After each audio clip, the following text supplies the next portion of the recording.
So it was great. What do you make of Tai as an opponent? You know, everyone knows he's got a lot of power and he can knock out anyone in the division. But what do you think of his all-around game, and where will he pose the biggest threat to you on fight night? Где он самый сильный к тебе? He's pretty dangerous with his punch, for sure. Like you can't like ignore this anyway, because like having a good punch and like be exploding opponent is really hard anyway for everybody. So he will be dangerous for me from first second to the end of the fight, for sure. But I have a lot of more, I think, techniques in my arsenal against him, so I will try to use it. So in that sort of sense, do you believe that as long as you don't make a mistake, you should be able to keep him at distance and win the fight, and it's up to you to make the mistake that would let him win? Как ты думаешь, самое главное, ты можешь выиграть, если ты никакие ошибки не сделаешь? No, like it's really hard to do, like, to not doing a mistake in a fight, because like any fight have for sure some mistakes. Like it's really hard to think about fight this way. Like it's like really like a no mistake fight or something. So it will be some mistakes for sure, but it's more important how I will fight with these mistakes, like during the fight, how it will go. So probably if we like speak about like being on a distance on him or going close, we'll see, because all fights is more about styles, and we have like a much different styles with him. And for sure he will be feeling much confident in a close distance, but in close distance I will also have like more wrestling skills, and maybe like if he will be too close to me, I can throw him down. So we'll see. Like all this we'll figure it out this all in the fight. But I'm pretty confident myself, like in any situation fight. Cool. Last one from me. Have you ever poured beer into a shoe and drank it? I don't think so. I'm curious, what are you expecting from fan reception, considering Tai is actually from Sydney, this area? Right now I'm feeling people here is very welcome for me. So everybody I'm meeting on the streets, like on the gym, like everywhere, is really welcome for me. So thank you for them. So I expect it will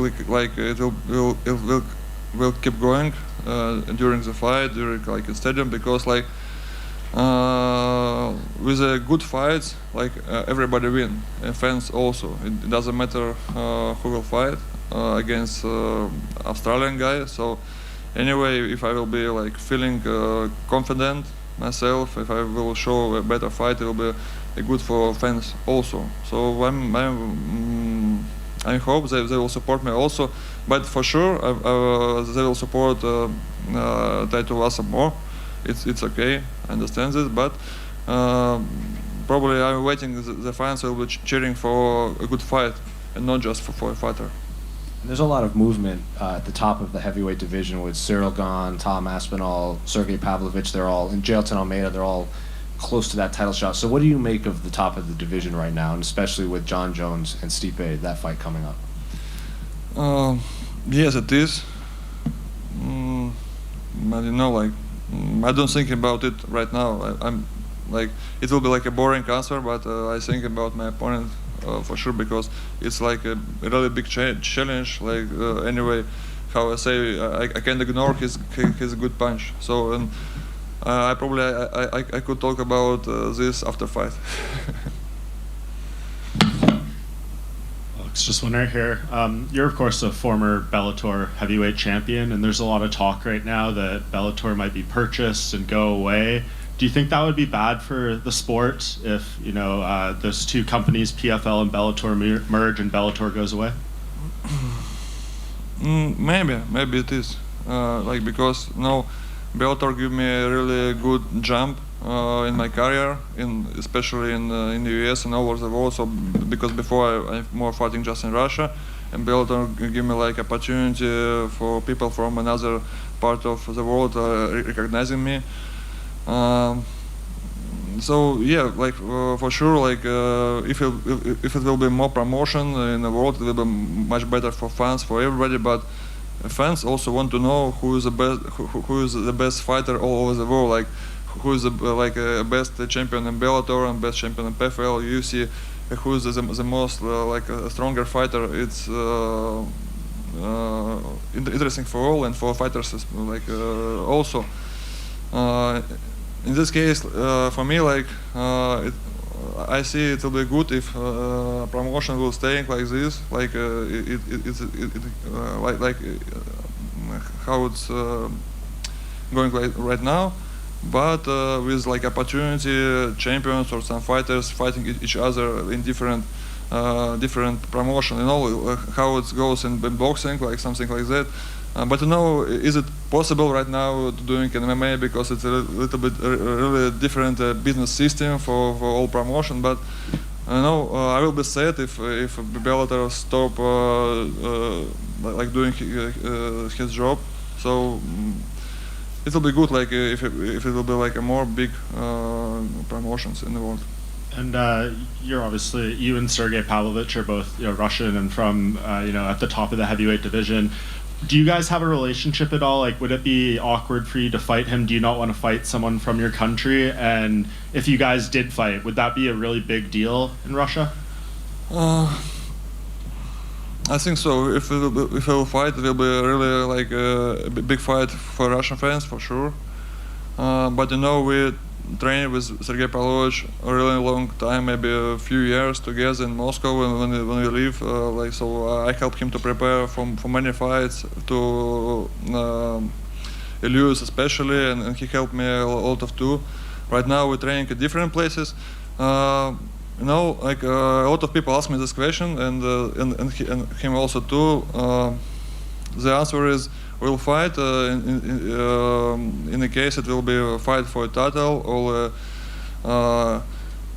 like how to say? Sorry for my English.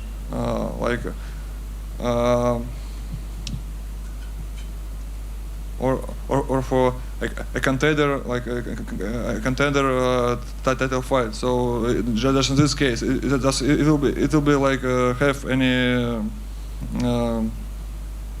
any meanings for us, for both of us to get to the title. Just in this case. Just to circle back, I'm here. Who do you think is going to win out of Jon Jones and Stipe Miocic? Oh, of course I could. You know, like everybody could win anybody. So it depends from time, place, and mental, mental form, physical form, from different things. Of course, like we are fighters, and if I go to octagon, I'm thinking about winning. Just about this. If I just put something about I can't win anybody, I will not. So it just rule of the game. That's why, of course, if I'll have opportunity to fight with big names, I will show like the best I can. I have, and you know, like it's for you. This guy's like a little bit really on top and how to say untouchable. Because for us fighters, we train each other. We know, like I never trained with Jon Jones and Stipe for sure, but you know, like. I train with some guys who train with them, and it just we all have two arms, two legs, and head on our shoulders, so all similar body. It's just about mental, about good camp, and about all of this, about experience. So for sure, I believe myself in this way. Okay, and who do you have in the main event between Adesanya and Strickland?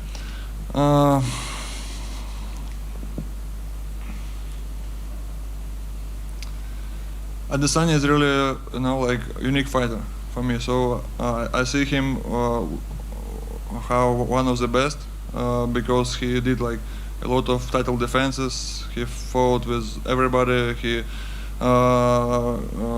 was a really good story with Pereira when he lose and win again. So it makes the story really tough. And it's make him really tough, especially because it's really hard to lose somebody and then win in this way. So it's really, he's really a good fighter. So mostly, I think he's like he looks better in this fight. He looks later with the fight, but Strickland also is a really tough guy. He trained in Vegas, so I trained in different gym with him, but I saw his practice and saw how he trained with the guys on category higher than he. So he is looking really good. So I just will enjoy this fight and we'll see what happens. Okay. When you're in camp for someone back here, Alex. Oh. When you're in camp for someone who has got such intense knockout power, you yourself obviously a very accomplished striker, is the work you're doing more make sure your striking is better than his striking, or are you looking to use the other aspects of his game that he may be weaker at?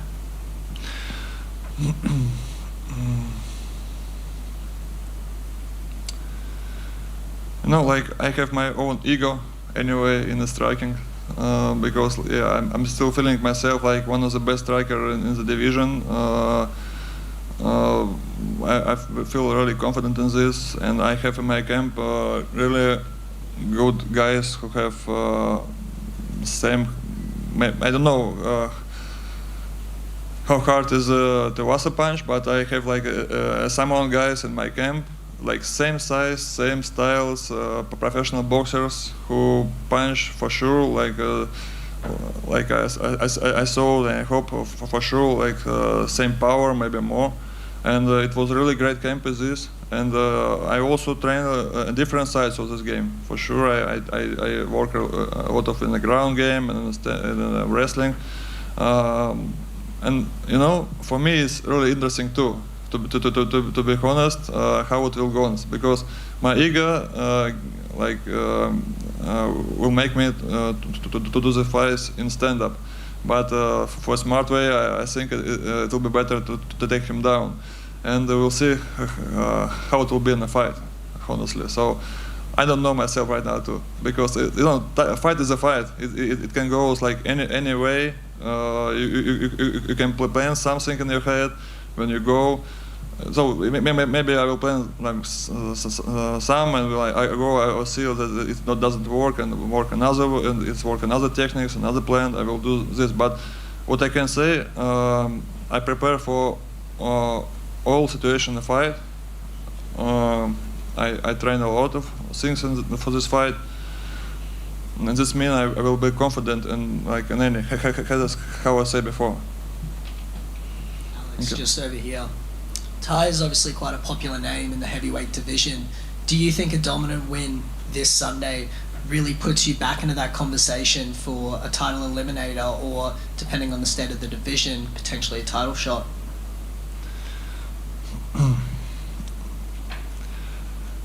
And better question to ask is what making him so popular in heavyweight division. Probably that he drinking shoe after his win, just this.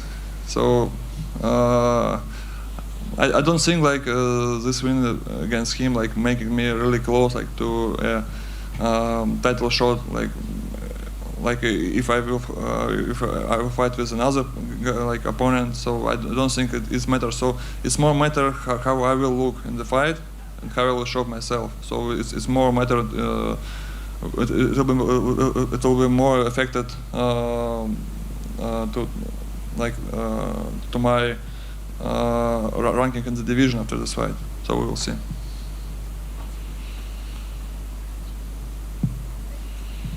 Alex over here. Alex, you have more than double the amount of fights that Tai has in the UFC. Do you think that your experience advantage will come into play against Tai on Sunday? It's a good question. You know, of course, yes, for sure, it's have to be. But you know, sometimes big experience giving you thinking about fights in different way. Like you understand you more understand what can happen because you had in your past a lot of ways of ending the fights. So yeah, it's for sure it will be help me. This have to help me. But you know, now generation of fighters a little bit different. When I started like 15 years ago in my pro career, the quantity of fights was mean a lot. Now it's more quality of fights mean a lot. So yeah, I have all the fighters in the UFC, and for sure I feel comfortable here, but it seems that Tai Tuivasa feel good himself here too. So I hope in this fight it will not affect it on him. So it will be just a good fight between the good fighters. It doesn't matter of experience.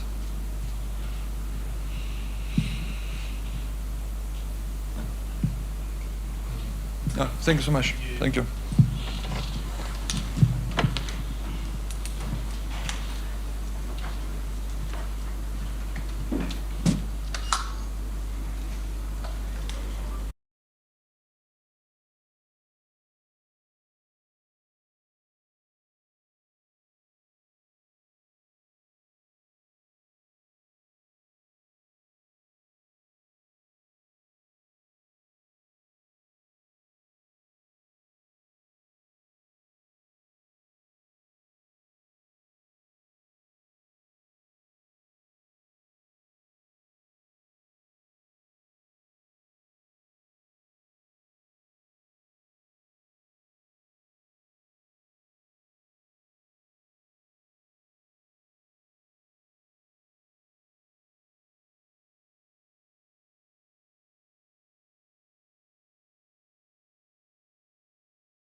Yeah. Right. So, Shane, obviously, this is a big fight, big opportunity here in Sydney. Are you looking at this fight as almost an opportunity to hit the reset button on your career a little bit? Interesting. Yeah, because I've never, this is a new territory for me, being on a 3-fight losing stint. And it feels like do or die for me with this fight. I know I'm not yet in my physical prime, so for me it's just trying to get out there and prove to myself what all the years of hard work that I've put in. And I don't know if I answered that correctly, but. And talking on that pressure, then does it change your preparation at all in camp heading into this fight? Whether it's additional physical work or whether it's working on the mental side of the game. Yeah, mainly the second part that you said, working on the mental side of the game, because we as fighters, we're like almost living in that sympathetic nervous system, the fight or flight, from day to day. If you train 4 times in a day, you've only got like an hour and a half between each training session, and in that hour and a half it's quite hard to get your nervous system back down. So my focus has been a lot on my mental preparation and trying to focus on the positive things about this, because it can be very scary, I guess, if you look at it from like 3-fight losing streak, fighting in Sydney, big crowd, 6 people. Like you can let that overwhelm you, or you can let it motivate you and build you up, and let that energy build you up so you rise to the occasion. Shane, obviously a teammate and friend of yours, Israel Adesanya, getting the win back in April against Alex Pereira. Did that add any extra motivation to you for this camp, seeing him get that win in that last fight? Yeah, 100%. It was like that whole finishing exchange was like an emotional roller coaster. It was a movie. Watching him get that calf kick and then back up against the fence, I was like, oh no, standing up on my feet. I had my son in my hands. I was like, no, and then whack. He just drops him with that right hand. I ended up like screaming, and my son started crying. But I'm sure he knew it was all good things. But it was more of a reminder that we are in a very special time. By we, I mean City Kickboxing. We are part of a very special time that's happening right now in this sport. And it's only a young sport. It's only 30 years old, but it motivates me to just be around the gym and to be more of a witness as well as a participant. Like it's a weird thing. Sometimes, I'm in here doing this fight card. There's 6 of us, but also once I finish my fight, I'm here to witness the greatness unfold from all my other teammates. Kevin Jousset makes his UFC debut this weekend, and he's a guy that we've known about here in Australia for a little while. But I just want to get your take and let the public know what Kevin's going to bring to the UFC. Kevin is a legit threat in every way. I was surprised that he's only 30 because of his technical knowledge in so many different parts of the game. I was like, man, he needs to get in the UFC fast because he must be pushing 38 or something. Just because he's so skilled. He's so strong athletically. And from when he's come to the gym 3 or 4 years ago to now, his game has become so well-rounded because everyone knows he's a judo black belt, basically a jiu-jitsu black belt, but his striking and how he mixes all those parts of the game has really evolved, and he's going to be a menace in the welterweight division. Just sure, bro. Yeah, just hello. Oh, I can hear you. Yeah. How do you feel the main event's going to play out on Saturday or Sunday? I think it's going to be a lot like when Izzy fought Paulo Costa. Basically that. It's going to be a lot like Paulo Costa. That's basically it. Kia ora, Shane. Kia ora. Yeah. Kia ora. Kia ora, Ravinda. I hear you talking about, that mental strength and things, and I know that you have said in the past that you do summon and turn to your taha Māori in times like that. I know we've had kōrero about this before, but, how much of that and whakapapa lineage do you summon, on a week like this when you've got such a goal set in front of you? Yeah, it's something that I feel like I'm in uncharted territory every time I fight. I feel like it's gonna sound like self-centered, but I'm like a pioneer in a lot of ways. So for Māori athletes or something, I don't know, but I feel like I don't try not to overthink it, and I almost create my own traditions. Like I still do try uphold to our traditions of like karakia and things that are sacred in that way, but I also feel like it's a bit uncharted territory because I've got no one to base what I should do off other than guys like Israel, and he's from an indigenous culture in Nigeria, so I feel like I'm just making a bit of a mixing pot and making my own mold. Yeah. I also wanted to ask about pukana. I know that you perform pukana on stage, particularly at face-offs, and Kai does too. So is there any sort of training in that aspect of who has the better pukana? No, I've done a little bit with someone because I started doing. He's like, nah, bro, you gotta show your teeth more, and I was like, yeah, that's so true. So I've done a little bit, but not a serious pukana training, but maybe we'll do a pukana off one day. Ka pai, thank you. Thank you. Shane over here. You talked earlier, and it's kind of a theme about this special time in city kickboxing history right now, where you've got just so many high-level people, not only in the UFC or making their debut or fighting at high level here in Australia or in New Zealand. Does this feel kind of like the city kickboxing show a little bit? You've got so many teammates on the card. What is going on right now at city kickboxing? Honestly, when we fight on cards, it normally, especially with Israel as the headliner, it does feel like the city kickboxing show. Feels like we've got a big target on our back for the haters, and then from everyone that's like a supporter, they just want to come and like hang out with us. But this is the biggest, six fighters from the same gym out of a 12-fight card. I think that's like a record, or it's unprecedented. But what is happening at city kickboxing? I mean, I've said it, if you watch some of my older interviews before I got into the UFC, and Tyson said it, other people that have moved to the gym, they've said it, that we're a family. We have a family environment, so much so that, like, if you've got an uncle who you love, but he's super invasive in your life to the point where you're like, fuck off, uncle. Those are my coaches. Like, not fuck off, but like, they love you so much that they want to be involved and want to make sure that everything's going okay. It's not like Huge and Mike in particular. They do so much for me outside of just my training. And I think what we're getting is a reflection of that, where everyone feels, I don't know, I guess safe and comfortable to really try and push for this thing, and we're all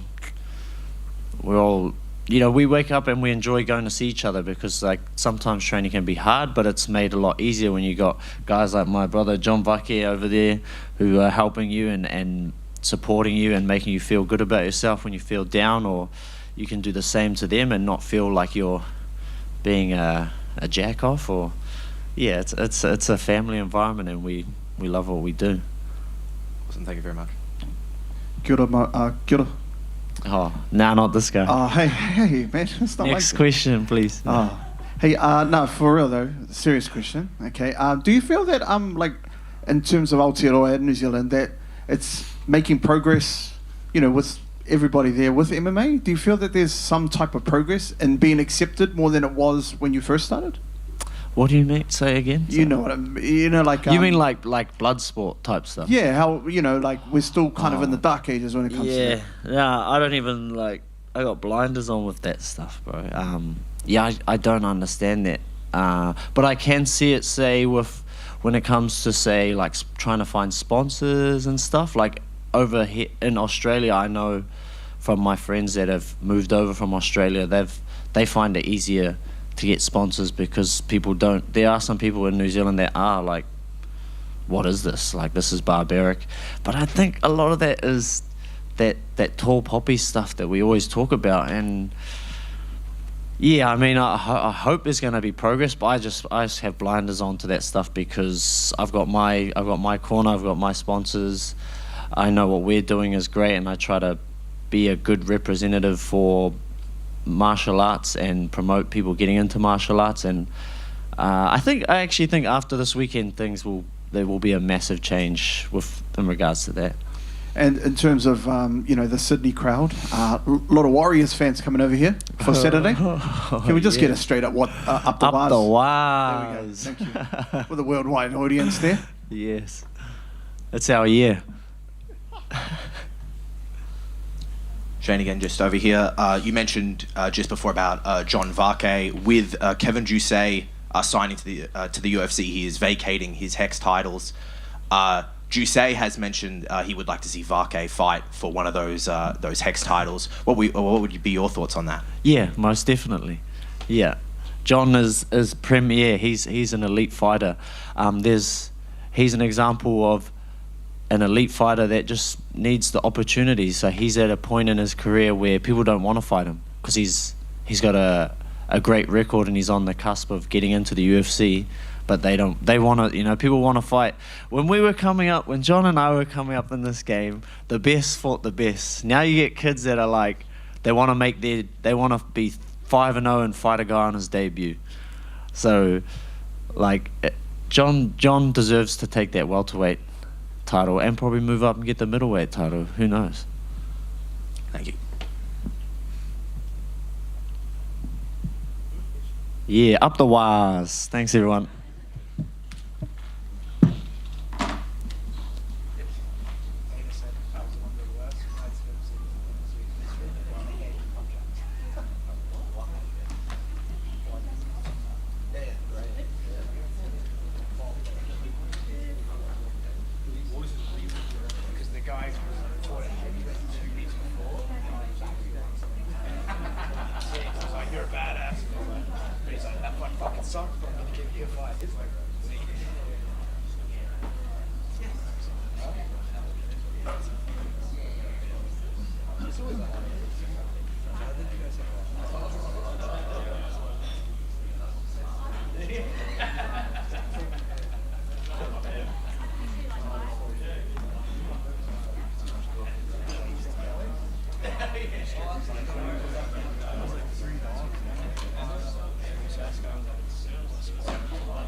You say that till I send my ass home. All right, here we are. Here we are. Hello. They pay me now, so let's. For the sponsors. Well, Sean, welcome to Australia. Oh, you get first dibs? Yeah. All right, that's good. Bro, you're looking really sharp today, man. You actually did your fucking hair. I appreciate that. Well, I just knew you were here and I knew you'd call me out on it, so I thought I'd try and spice it up. It's not the Apex anymore. No. It's not the Apex anymore. Oh, man, that's fucking loud. Kind of sucks when you can hear yourself talk. Yeah, turn that bitch down. But yeah, no, you're looking sharp today, man. You're gonna get all the Australian pussy. That's why I do it. That's why you do. I know that's why I do it. You all over the purest earring, bro. You might be looking for some. Figured that was going to happen. Sean, I was going to ask you if you've been behaving yourself on enemy territory, but then this story comes out. No. You're punching fans in the ribs, and what's going on there? Listen, you guys, let me clear this up for you guys. It was more in jest. It was fun. He had a giggle about it. I had a giggle about it. But you know me. You gotta do the right things. Okay. Continue. How are you feeling about this Israel Adesanya matchup? On paper, most people would say, "Oh, you need to go in there and grapple this guy to win." But we saw them say that about the Alex Pereira fight, and you didn't do that. So, what are you thinking about your game plan ahead of Sunday? I mean, here's the thing, guys. I've been wrestling my ass off. But I also wrestled my ass off with Alex. Problem is, man, you get in there and your dick gets a little bit hard. Next thing you know, you're going to turn into a boxing match. So, you know, maybe I'm going to try to be a complete MMA fighter, but no promises. No promises. Did you learn anything from Alex when you sparred with him that can help you in this fight, or was it kind of you were there to help him, so you weren't really learning things from him, it was the other way around? I mean, it was kind of both, you know? Like, you ask a guy at that level, like, hey, what do you see? What do you see, world champion kickboxer? And, you know, he gave me some insight, and, you know, we changed and adjusted accordingly. But at this level, man, there's no mistakes. You make one mistake, you're fucked. Yeah. What do you think is the biggest threat Izzy can pose to you this weekend? Bro, did you grow a beard out? You look a little bit more masculine. Is that what it is? I'm trying to emulate you. Did you have a beard? Is that what's going on? You have a beard now, right? Yeah, you look like the top now. I like it, bro. No, you're good looking. Are there women in here, bro? Give me a. He looks a little better, right? You look like you got some hair in your nuts now. Thank you. Well, actually, that brings me to my next question. You shave. You talk a big game and all this, but then we watch the Embedded, and you're there with your girlfriend going on long walks. Oh, guys, I'm a soft motherfucker, you guys. I'm telling you, my girl will go away for a week, and then like you'll find me in my apartment looking around at all my furniture and shit in my bed frame, like cleaning guns, like a fucking weirdo. And I start thinking like, who the fuck am I? Why do I have all this shit? Where the fuck am I? I don't even recognize myself. So here's the thing, guys. Women are the glue to society. And this is why I try to tell you guys, yeah, women don't need to work. They need to stay home and raise a family. But women are the glue to society. If right now all women were to vanish off this fucking world, I would eat you motherfuckers. I would go straight cannibalism. One day would go by. You think I'd be right now? You take all women off this planet. Do you continue doing what you do? I take the earring out. I know you should take that already out now. But no, you take all women off this fucking planet, dude. And I mean, I might just put a bullet in my head. What is the fucking point at this point? No pussy, you know, I gotta make my own food, fold my own laundry. What is the fucking point, right? So what sort of woman does it take to be with Sean Strickland, I wonder?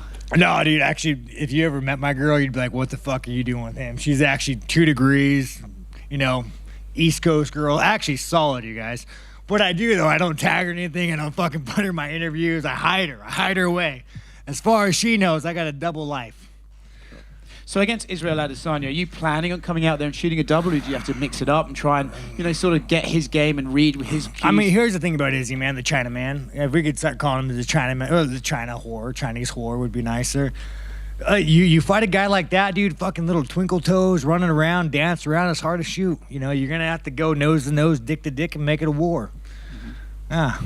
How do you start doing that against a guy who is moving like him, though? Do you just have to cut off the ring, you know, fucking take some jabs, take some punches, get some blood, give a little bit to the gods.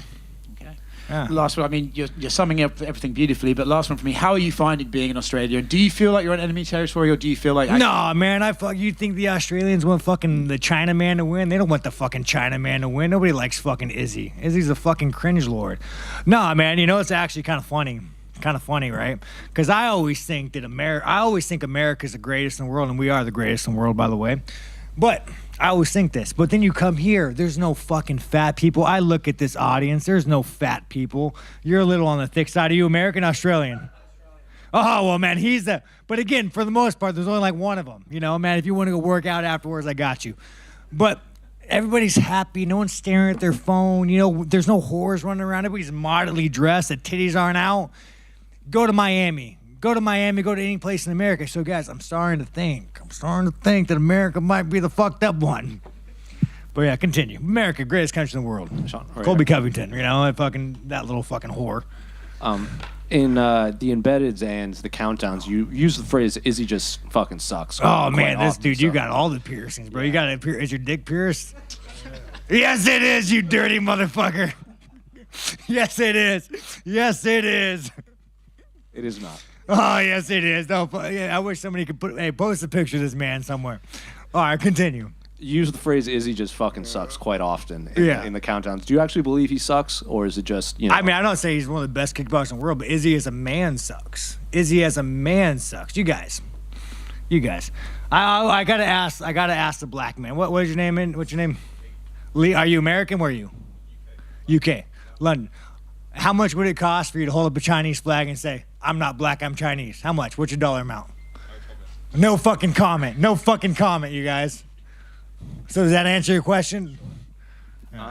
Israel also said the UFC might not have wanted you in this main event, and he's the one that kind of talked to them into getting you in. Oh, well, thank you, Izzy. I'm telling you, I would probably like Izzy, you guys. You know, I'm sure he's a nice enough guy. You know, thank you, Izzy. Thank you for the paycheck, sir. I can't wait to fight you.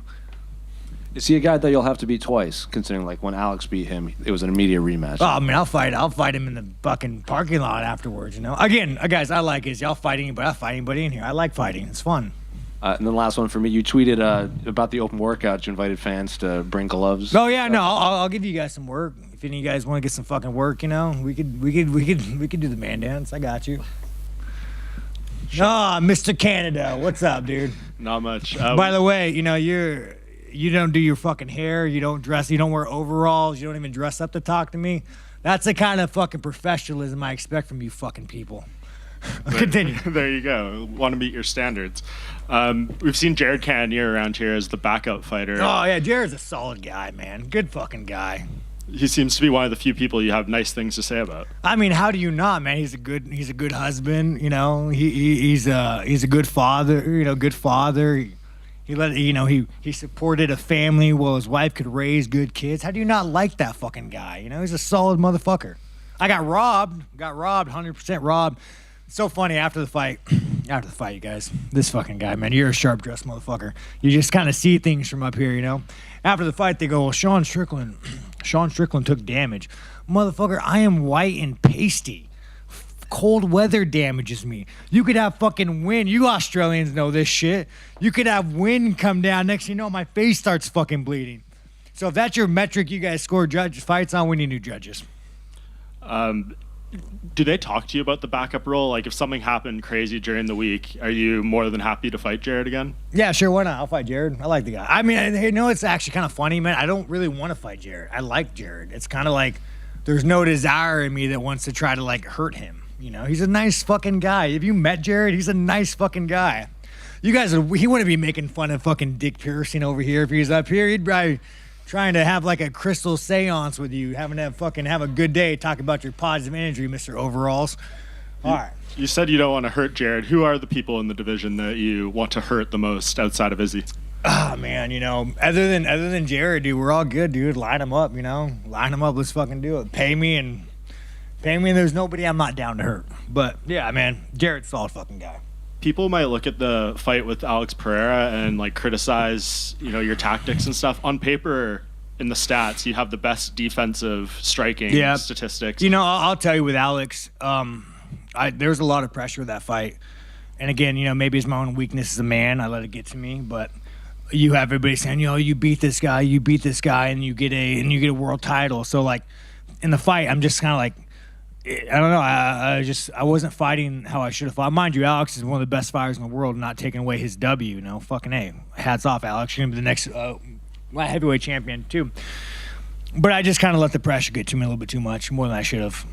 Do you think in that sense, you think people maybe overlook your defensive ability going into a fight like this? Yeah, I mean, here's the thing. It makes me laugh, dude. I could go train with the world champion boxer, best kickboxer, and I'll fucking put hands on him. So it just makes me laugh, man. I think I run my mouth so much, people forget that I can fight.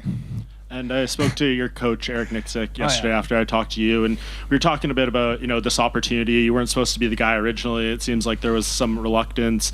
How cognizant are you of how big this opportunity is, and these title shots don't come around often, and that you need to take advantage of this moment? You guys, it's all bullshit, man. It's all fucking bullshit. Just ask fucking, Cockring over there. Like I'm in it to get a check, and it means so much to me to fight. It means so much to me, but it's a fucking piece of metal. I'm in it for the paycheck. I love this shit. Having a piece of metal around my waist doesn't define me, doesn't make me who I am. It doesn't make me fucking happy. It'd be nice, but at the end of the day, it's just a fight. It's just fun. Sean, over Cockring, here. what's your name, by the way? Jose the Cockring. Got you. Just over here, Sean. So look, over at Extreme Couture, you got some great training partners. This guy dressed up. Thank you, man. You wore a button up. Thank you. Exactly. You got to dress up for the talent. So look, Sean, over at Extreme Couture, you got some great training partners, particularly in Chris Curtis, who's been an instrumental training partner for you for the last I don't few train years. with Chris Curtis. Don't train with Chris? No, I don't. I love Chris. He's like my best friend, but I don't spar him. Oh, for sure. Well, my next question then would be, when do you think that we could start to maybe see you and Chris Curtis do a live tour of the podcast? Oh man, no, I gotta get more on it, man. Life just fucking throws shit at you, and you get in a fight, they call you for another fight, but I gotta get it set up and I gotta get it done right. So at some point it will be professional, and then maybe we'll bring some guests on, But as of now, we're just kind of fucking off, being bored. Sean, the press conference last time really got everybody excited for this fight. Everybody just seems to talk about the press conference that's going to happen this week on Thursday. Two questions here. First off, when you had that initial press conference with Izzy, did you know how much? Did you have a feeling how much that was going to blow up, and how, I guess, iconic that press conference would get for a lot of the fans? I mean, dude, Izzy's just a fucking cringe lord. Everything that guy does is it makes you fucking wince. I'm like, oh, did he really do that? Are you really race baiting Dreykus right now? How in your brain does this how does this play out for you? So, the thing about Izzy, man, when somebody sucks to that degree, it's pretty fucking easy to make fun of them. Excitement's pretty high for this one. Are you feeling the pressure to deliver in some of this? I don't care, dude. It's kind of like a comedian doing a tour, and everyone's kind of dude. It's not about that, man. It's Izzy is just such a fucking basic whore. I hope he wears his nail polish. I hope he dresses up. I hope he wears his pearl necklace just to show fucking how the fucking cringe lord shows up. He's probably gonna start talking about Disney movies and how he's jerking off to anime and shit. My God, didn't he? Didn't he admit to jerking off to anime at one point? This fucking cringe lord. Fucking hey, even talking about it makes me want to go fucking take a shower. I feel dirty. And how do you feel about kind of being the honorary Aussie here? Because it feels like you're walking down the street, people are trying to get photos with you. Bro, you're enjoying yourself. Looks like you're having a bit of fun. I guess that just means how much people hate Izzy, But no, it's good, man. You guys are all good fucking people, man. You fucking Aussies. Well, it must be talked about. It must be talked about. It must be talked about. You guys did throw a pregnant woman in jail over a Facebook post during COVID. That must be talked about. Shame on you guys. How do you feel about that? Me personally? Yeah, how do you feel about that? Which woman was this? It was all over the news, man. How do you not know that? Well, Here's the thing, Australia. I would like you guys so much better if you had a freedom of speech. So if you could go ahead and make a freedom of speech like the greatest country in the world, we would get along better. How is that not standard with you guys? How do you not have a freedom of speech? Well, there's a bit going on in MMA. We've got other sports going on. Yeah, but but you as a country as a whole, you literally you have a government could say, if you say something we don't like, we will throw you in prison. How the fuck do you rationalize that? Are you confusing us with Russia or something? No, I'm not. I'm saying that there is a pregnant woman who was thrown in jail during COVID. Who else? Do you guys remember that? Anybody else remember that? He fucking remembers that shit. That was all over the fucking news, man. So, and again, I love Australia and I love the Australian people. But you guys have done some fuckery, and so has America. But I think the moment Australia gets the freedom of speech, I'll like it more. Sean over here. This guy. So you've come into the press conference. You know, it's always interesting when you're on the mic. You know, people are laughing. Yeah, sometimes. Funny guy. Yeah. There's a couple girls in the audience who are like, fuck this guy. What a piece of shit, you misogynistic, mansplain, leg spread. It's okay, women. I support you guys. I hope you all have children and make great mothers one day. When you come into something like this or the press conference later this week, are you coming in off the cuff? Do you have stuff in your head you want to say? No, I just wing it, man. As you guys just give me fucking material, I'll wing it like fucking Cockring over here, man. What part of that man's not purist, dude? Jesus Christ, bro. Talk about... Don't worry, I'll give you the attention that your father never gave you. What do you want to talk about, sir? Tell me about your feelings. Tell me about your tattoo that you have. No, but it's fucking it's easy, guys. You just look around and you just make comments like this fucking sharply dressed man. This guy takes his fucking job serious. Canada. Talking about that press conference, it's kind of been spoken about here. A lot of buzz online about looking more forward to the press conference than the fight. I've heard some people say. Yeah, I guess it's funny. People don't realize that we could fight, right? At the end of the day, man, you just go up there. You just embrace the autism. And, like I always tell people, like, I'm not really much of a liar. I will embellish as we all do. I'm a showman shit. But I always tell people, like, I always thought I had some moral high ground because I usually tell the truth. But then I'm starting to realize I'm just fucking autistic. And I just can't shut the fuck up. But yeah, no, it'll be a good time. It'll be a good time, you guys. With that, the job is to fight. This is all around it, but the job is to fight. Do you feel underestimated or disrespected at all? Yeah, again, Izzy's one of the greatest kickboxers in the world. It's always an uphill fight, It's a fucking uphill fight. It's going to be a fucking war. I do think people forget how good of a fighter I am because how much I talk, but, we'll find out Sunday. To the death, right? Let's go, Chinaman. Thank you. One more question. Sean, just over here to your... That's a UFC calling him. We got to get this fucking guy out of here. Sean, just to your left. We spoke with Coach Nixick last month. Where are you from? What's your organization? From the stands. From the what? From the stands. Yeah, give you guys some credit, man. You guys are out here with the laptops. You're doing work, man. Give yourself a fucking plug. Go look at this guy. He's actually dressed up, too. He has a fucking haircut, wearing a gold fucking chain. Thank you, Sean. Look, we spoke with Coach Nixick last month leading into this fight. Oh, you're asking me a fighting question, huh? Yes. All right, fuck. Yes, sir. Well, what I'm going to do, guys, I'm going to go in there. I'm going to hit the guy in the face. I'm going to grab a single leg, and then I'm going to try to hit him again. Well, look, he sort of said that you're going to have to create a lot more chaos in this fight because he believes if you stay at range or at length with Izzy, then it could be a long night. What kind of chaos are you going to try and implement come Sunday? Man, I just gotta embrace my inner Kelvin Gastelum and just go nose and nose, dick to dick. I think we all know that. You don't want to stand at range with Izzy. You want to fucking go toe to toe, make it a war, make it a dogfight, and accept that either you win or you get knocked out. And you know what? Let's fucking go. Let's have that party. And just one quick one before you go. Obviously, Alex and Izzy have similar skill sets, and like you've trained with Alex previously. Yeah. How do you rate Israel as an opponent compared to Alex heading into this fight Sunday? Man, Alex is just a fucking... Izzy's crafty. Alex is just a savage. Alex is one of those guys that, like, you hit me, I hit you. Let's see who hits harder. Izzy's not really that way. Izzy's the kind of guy that's going to be like the Chinaman's going to run, twink her toes around, and be crafty. So... I'd fucking way rather fight Izzy than Alex. Cool. Thank you for your time. All right, that's all she wrote. Anyways, you guys are awesome, man. Clap yourselves on the shoulder. You guys, the media, you guys are fucking amazing. All of you fucking guys, man. Canada, next time wear a suit, dude. I'm not going to take questions from you anymore. That wasn't bad, right? The UFC's not going to call me afterwards. Think they're going to call me afterwards? They're not going to call me afterwards.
What's up, everybody? Big crowd in here today. Well, Jack. Go ahead. Jack, look, first question here. You know, as a man who earned his bones here in Australia on the local scene, you know, is it surreal for you to be sitting here, you know, UFC 293 in Sydney on a really huge card here in Australia? What does it feel like for you?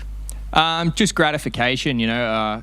You spend such a long time on the local scene, like you said, earning your bones, and the stars kind of have to align. I know a lot of guys who probably had the talent to get here and even the wherewithal, but got injured or timing was just wrong for them or something like that. So there's an element where I'm just, you know, stoked to be here and happy that I get the chance to do it. But then there's a secondary part where I did the work, and I never wanted to just get here and take part, as Connor would say. I wanted to get here and really leave my mark. And I think after this fight, that's going to be pretty clear.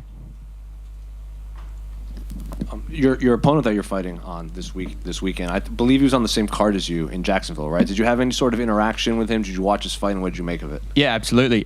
So there was only one other guy in my warm-up room before the fight, and it was Chepe. So we were hitting pads next to each other for the last fight. Wished him well for his fight, and then after the fight I saw him in the lobby and just went up and congratulated him, and I said I thought he probably deserved the fight of the night bonus. So yeah, it was very cordial, and I've seen him this week. We're more than happy to shake hands and say hello. You also called out Nate Landwehr after your fight, and then you got matched up, and you didn't get Nate, and instead you got someone that you seem to have. You're like you said, cordial with each other. So did you like this matchup when they presented him to you? Yeah, well, I think, you know, you try and put yourself in the matchmaker's shoes and see what kind of path they're taking me on in terms of building me up as an asset for the company. And I think the Jamal fight, they put that one in front of me as a test because I was really pushing to get on in America. They were like, I think the UFC were probably keen to have me wait to put less risk that I was going to miss this card. And I was really keen on getting over and getting another fight in this year. So they went, all right, here's Jamal, a guy just coming off a win against a Russian who was 26-0 and touted as the next big thing at featherweight. So when I went out there and took the win, I think they sort of went, all right, we've got something to work with here. So they're putting in a fight that's going to be action because I'm not going to have to take the fight to Chepe. He's going to bring it to me. So, and obviously it was a close fight against Jamal in Jacksonville. Was this a quick turnaround for you in terms of, like, it wasn't a quick finish for you? You had a 15-minute fight and then another quick turnaround. Yeah, definitely a quick turnaround, but you know, quick turnarounds have their positives and negatives. As a positive, you don't have to get fit. You're already fit, so you just have to maintain and sharpen things up. You know, you have bumps and bruises, but you deal with them. You're always going to come into fights feeling like you've got a few niggles. And last one for me, on your Instagram, when you posted the graphic of your matchup, you captured it, "Chip on my shoulder." Was that just because you wanted to finish last time? You want to, like, kind of get another finish as opposed to the decision last time, or what exactly does that chip come from? Yeah, like I've always had that chip on my shoulder. Like I used to, when I was on the local scene here, I used to work at a pub, and you know, when somebody would say, "Oh, Jack fights" or whatever, you would have guys come up and they'd be like, "Oh, really? You'll never beat the Brazilians, or you'll never beat the Yanks. Like you'll never amount to that."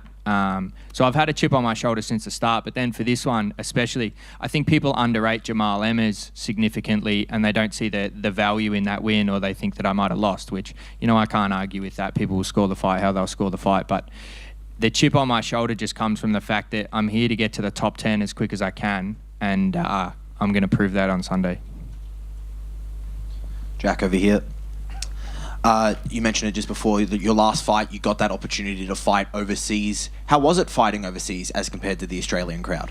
Look, I haven't had great experiences as of yet, both Contender Series and Jacksonville. Both times I had my visa on less than 2 weeks' notice. So just physiologically, it's really hard to adapt to the time and the climate and all that sort of stuff in 6 or 7 days when you get over there.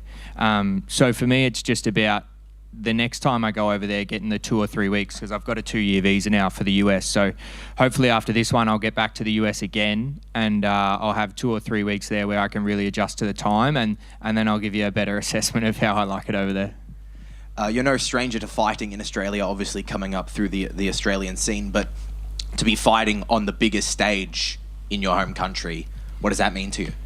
Yeah, it's huge for me. I've got a heap of people coming up from Melbourne, just as I did when I come out from Perth, and a lot of people in Sydney. And I think now that I've had a couple of fights, I'm starting to get a little bit of name recognition on the cards, and people are excited about watching me fight. And that just G's me up. I'm just more excited to be here. And real quick, finally from me, you're a teammate of yours is meant to be fighting later this week on Eternal, but that fight's fallen through. Can you tell us anything about that? About why the fight fell through? If you can. If you can't, I understand. Look, a multitude of factors, but the main one being miscommunication, I believe. Thank you very much. Jack, originally you called out Nate Landwehr for this card. With a win on Sunday, do you feel like you would have earned that shot against Nate next? No, I don't think there's much merit in earning a shot or not earning a shot and thinking about it in those terms. For me, that was the fight that came to me at the time. You're only as good as your last fight, and you're only ever going to be as good as how much you focus on the fight in front of you. So for me, I haven't thought a minute past Chepe in terms of opponents or anything like that. So we'll have a chat again on Sunday after the fight, and then we can talk. Just one more. Obviously, you're training out of Absolute MMA, which is producing a plethora of talent coming through. I'd just like to give you the opportunity to let these guys know. Obviously, people like Lisa Kiriakou and Khan Offley and Joseph Luciano, those type of guys. If you can just speak to Absolute MMA and what you guys are doing in the sport. Yeah, for sure. So we've got a really good team, and we've produced like some very high level jiu-jitsu athletes in Craig Jones and Lockie Giles, and now our MMA team's starting to come through with me at the front, and Joey and Khan. I was really disappointed that Joey and Khan didn't get shots on Contender Series this year, being Khan 11-2 and Joey 8-1 as a welterweight. But I think those are two guys who their time will come, hopefully in the next 12 months. And then underneath them, we just got an army of guys like Sem Kikembo. He just lost a razor close split decision for a national title last weekend. He's going to come through. Lisa will get her shot. She's just got tidy up the edges on a few things when it comes to finishing fights. But yeah, I'm really happy with our team. But outside of talent, the thing I'm most happy about with our team is culture. We really support each other, and it's less about how good you are as a fighter and more about how good you are as a person. Jack, do you feel a performance this weekend where you can display your skill sets in all areas of the game? Do you think even a performance like that would silence any doubters that are out there, or do you think that doubters are just going to be part and parcel of your career as you move up the ranks? Yeah, people are always going to doubt you. I'm not really fussed about it though. Yeah, the only thing I'm concerned about after this fight, I don't care what they're saying as long as people are talking about me, whether people are saying he belongs in the top 15 or whatever. As long as they're talking about the performance, then I'll be happy. Check one more over here. Obviously, before your last fight with Jamal, you were known for your leg kick finishes. So do you think Jamal plans there's always when one guy wins one specific way for so long, eventually they'll hit a wall where your opponent's going to game plan around this. So moving forward, do you think Jamal, I don't want to say lay the blueprint, but they're going to watch him and be like, well, he didn't get finished with leg kicks, maybe we got to implement some with him? Yeah, definitely. There's no, especially once you get to the UFC, it's murderer's row. Everyone in the UFC is so good. Jamal is a little bit of an outlier. I think his fight IQ is really high. So he fought, if you go back and watch that fight, it was essentially 3 different 5-minute fights. So the Jamal that came out in round 2 was different than round 1, and the Jamal that came out in round 3 was different to round 2. So every time I'd adjusted and started to get the range right, he did a really good job of taking that away from me. So yeah, I think people are definitely going to check the leg kick, but I don't think the leg kick's in my top 3 weapons. I think I've got other weapons. It's just that people have stood there and given me the ability to kick it, so I'm going to kick it. Jack, another one from me. When you got signed through the Contender Series, a name you kind of embraced, Dana referred to as a one-trick pony, and then earlier just now you've talked about what the company kind of wants for you and how they are looking at you. Do you feel your standing in the UFC on the roster has gone up? Yeah, well, when you come in and you have 2 wins, you're definitely going to go up as opposed to having 2 losses or going 1-1. So, they're putting me on pay-per-views. They're sending film crews down to follow me for a week at a time to get footage and that sort of stuff. So they obviously see something in me. I'm just trying to keep my head down through that and stick to doing what it was that got me in the position to be here. Thank you. I just wanted your thoughts on how you feel the main event's going to go down. Main event, I think probably a round 2 KO for Izzy. I think he'll get the range, and once he starts fighting, do you watch the Stu Dare fight? Izzy versus Stu Dare. It was his last fight before he got in the UFC. I think it's going to be really quite similar to that fight. So if any fans want to have a look, go and watch Hex Fight Series, Adesanya versus Stu Dare, and I think it's going to be a finish very similar to that. You guys are quiet over on the right here. Speaking of fans, have you, with your success in the UFC, have you brought on Ben Pete as your researcher yet? Nah, not Ben P. He gives me a little note before fights and sort of tells me what his thoughts on each fight are. I actually just had this conversation where somebody asked me, what's going to happen for a fight if Ben P messages you and he disagrees with your game plan? Because I said most of the time now he'll message me and he'll go, I think you should do this, or he does this poorly, and I go, yeah, that's what I've seen, or that's what my coaches have seen. Whereas if he messages me and goes, oh, I think you should grapple, and my plan has been to strike, it's going to be quite a moral position for me to be in. I'll be like, oh, do I go with Ben P or go with my gut on this one? But we've agreed so far, so that's been good. Has he reached out for this fight? Yep. I imagine you don't want to give away your secrets before the fight. Ben P, for this one, he pretty much said, you're better than him everywhere.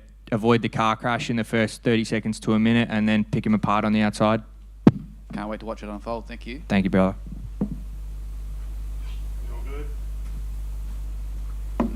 Thanks, guys.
Yes. Aren't we? Back a motherfucking yeah. I love this shit, bro. Well, Israel, welcome back. Thank you for having me. Back to Sydney, back to Australia. And this time you didn't come alone. You actually, it sounds like you brought Sean Strickland with you to Sydney, because it sounds like without you, this fight would not be happening here. Is that correct? You are 100% correct. I got him his first passport. I got him his first flight out of his country. I got him his big money fight. So he should be really grateful after this. He should be really grateful for the opportunity. I mean this is sincere. He should really, because he's talking all this shit, and it's whatever, but like he should really be grateful because I'm changing his life for the better. He was just in here talking to us. Ooh, fill me in. You can sort of imagine it. He did say thank you, but oh, he did? Yeah, he said thanks. Oh, that's cool. Oh, look at that. You teach him nice. You teach him nice things. I can't guarantee he was being sincere, but he did say it. I'll take it.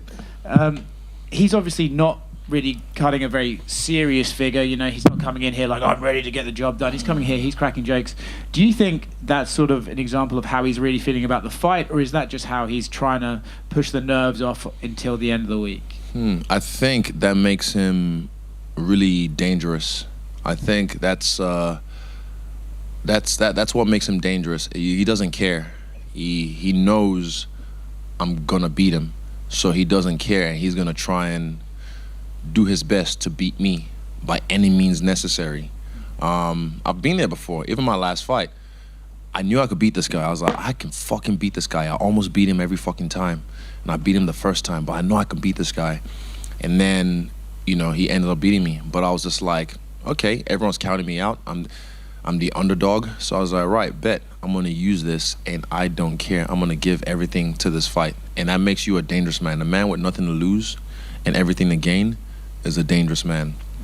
He admits that before the Pereira fight, he should have wrestled, he should have gone in there, and then he didn't, right? He goes in there and he wants to prove a point. He said ahead of your fight, I've been wrestling, but sometimes you go in there and it goes out of his head. Do you think he'll have an ego about his own stand-up, that when this guy who's supposedly superior, he'll have to match you, or will he shoot for the legs? I mean, he did say he's a better striker than me, so I welcome him to try. But I think his team is too smart, you know.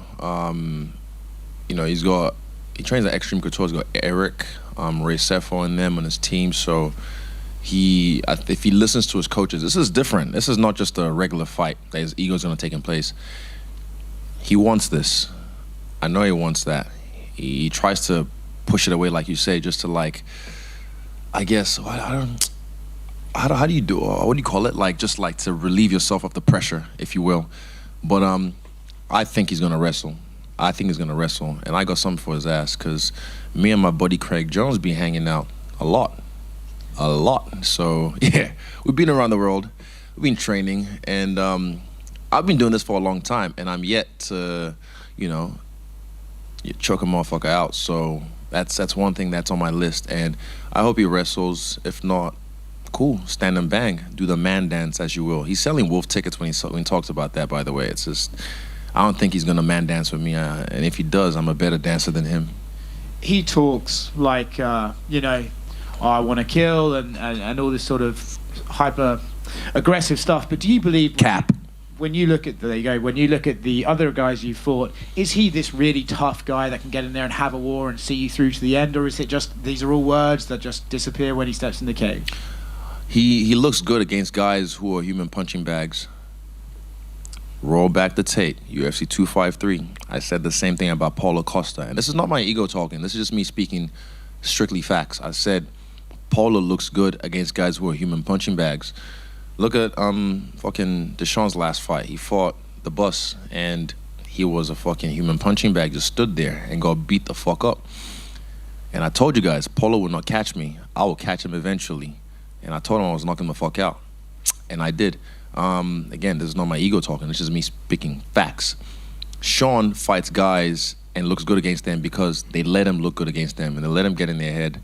But again, I've done this how many times? This is deja vu. This is deja vu to me. Like, all this shit's semi-fun, but what I really want to do is just fight. I really want to fight and showcase, and also watch my team showcase as well before me. And Yeah, all that's cap. You have one chance to make a first impression, and he already failed that when I tapped him on the ass. You all saw the receipts, right? I wasn't trying to be a dick. I was just saying hello. Then he gets on stage and starts talking shit. I'm gonna come down there, and during our fight, you could get my number. And I'm like, 3 minutes ago, you were. And then after that, backstage, he just beelines away from me, and I was just like, all right, cap. And anytime he tries to act tough now in front of people, it doesn't have the same sting at all, because you know when danger is real, fear is in the mind. Like, where did I hear that from?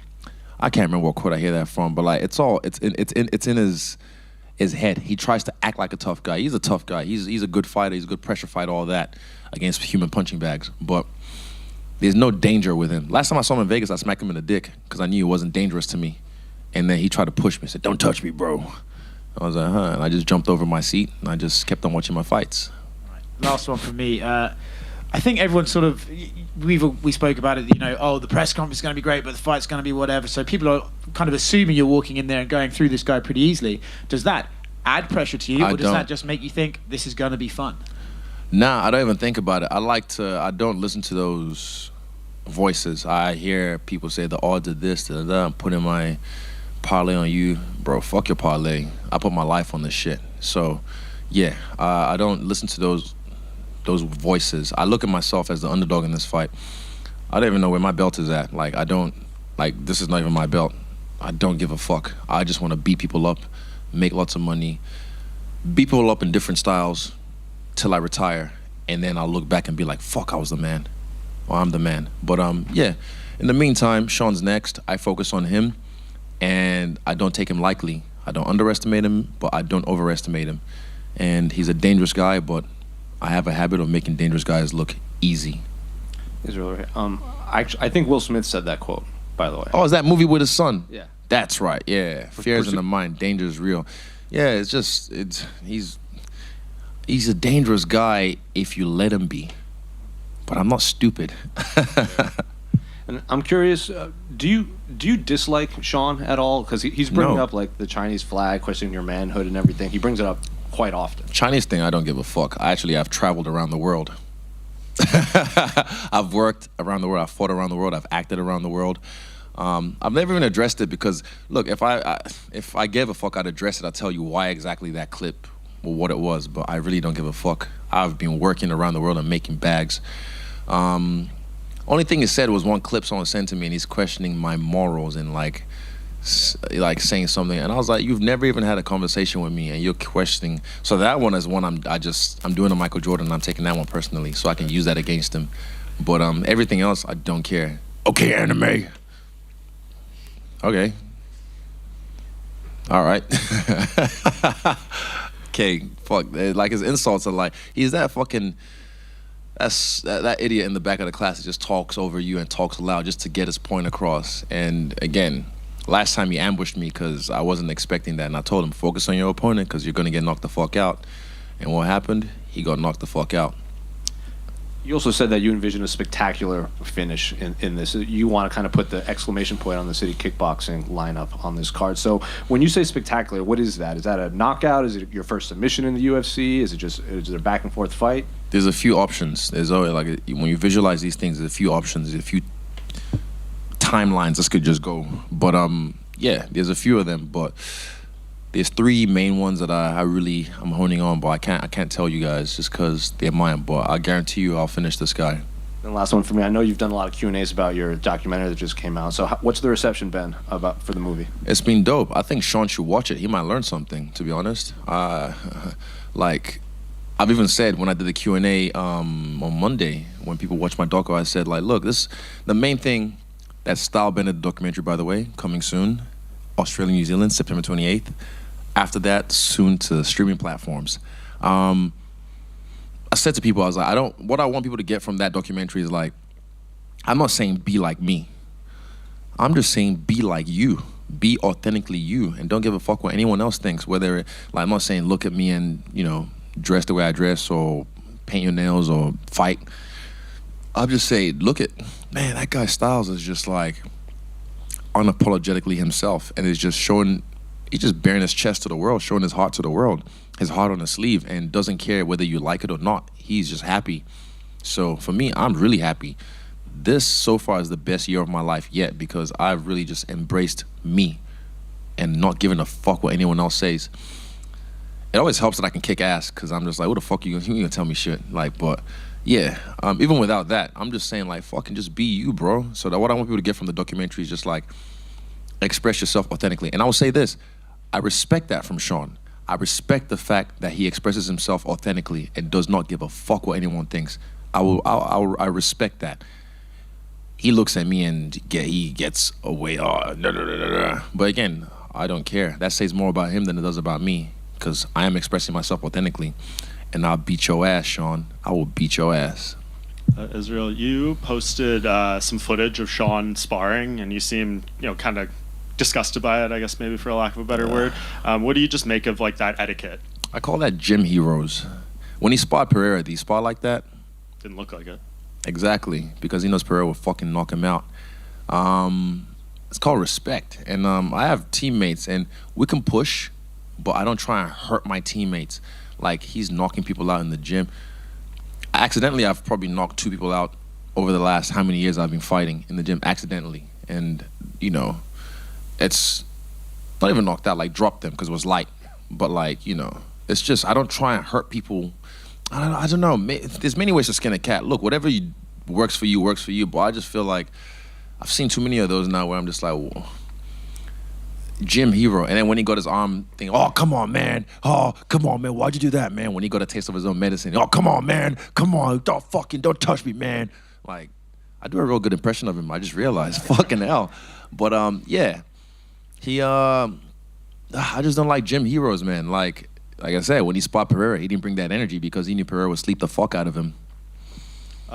Dana White's Contender Series just wrapped up a few minutes ago, and Dana did a scrum after, and he was asked about who could be next for this, and he basically said about Dricus du Plessis, I don't like when guys turn down fights, and was kind of like nonchalant about it. Neither do I. Yeah, do you think he'll be next? I know Jared Cannonier's here in the backup position as well, and they've been kind to people who do that solid for them. So what do you think they're going to do? I don't know. You have to ask Dana. But, yeah, Dricus doesn't know how to play the game. Look, you can't sit on your fucking, ranking or whatever and think you got it locked in. This is the UFC. If you look back at the history of the UFC, shit happens, So he thought he was sitting pretty. But he might have to fight 2 more times before I get a shot at this. But he doesn't call the shots. I do. I need you to understand that I call the shots. You don't call the shot, dickless. You need to understand this. You can sit pretty wherever you want, but if I decide to, I might give it to whoever wins between Costa and Khamzat, not you. But Jared's here, backup. I didn't even know it was a backup till yesterday. I saw him. I was like, what are you doing here? Actual. I was like, and he told me it was the backup. I was like, oh, shit. Shows how much I know. I don't really follow MMA news that much anymore, but like, yeah, it's when I had the shot at Silva and Gastelum, I had other things planned. I was hurt, the Gastelum fight. That's why I didn't finish that triangle, because my ankle was fucked. So I had it locked on the ankle in the 5th round, that triangle. I had it locked on the ankle that was fucked, and I was like, fuck, I can't cinch it, so I'm gonna use to sweep him.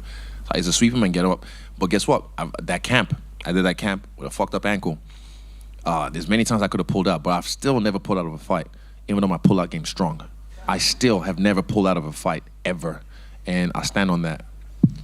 You are the cover athlete for the deluxe edition of the UFC game 2 times now. What does that kind of mean to you? It's awesome. I play the game. It's better than the last one. Like the fluidity.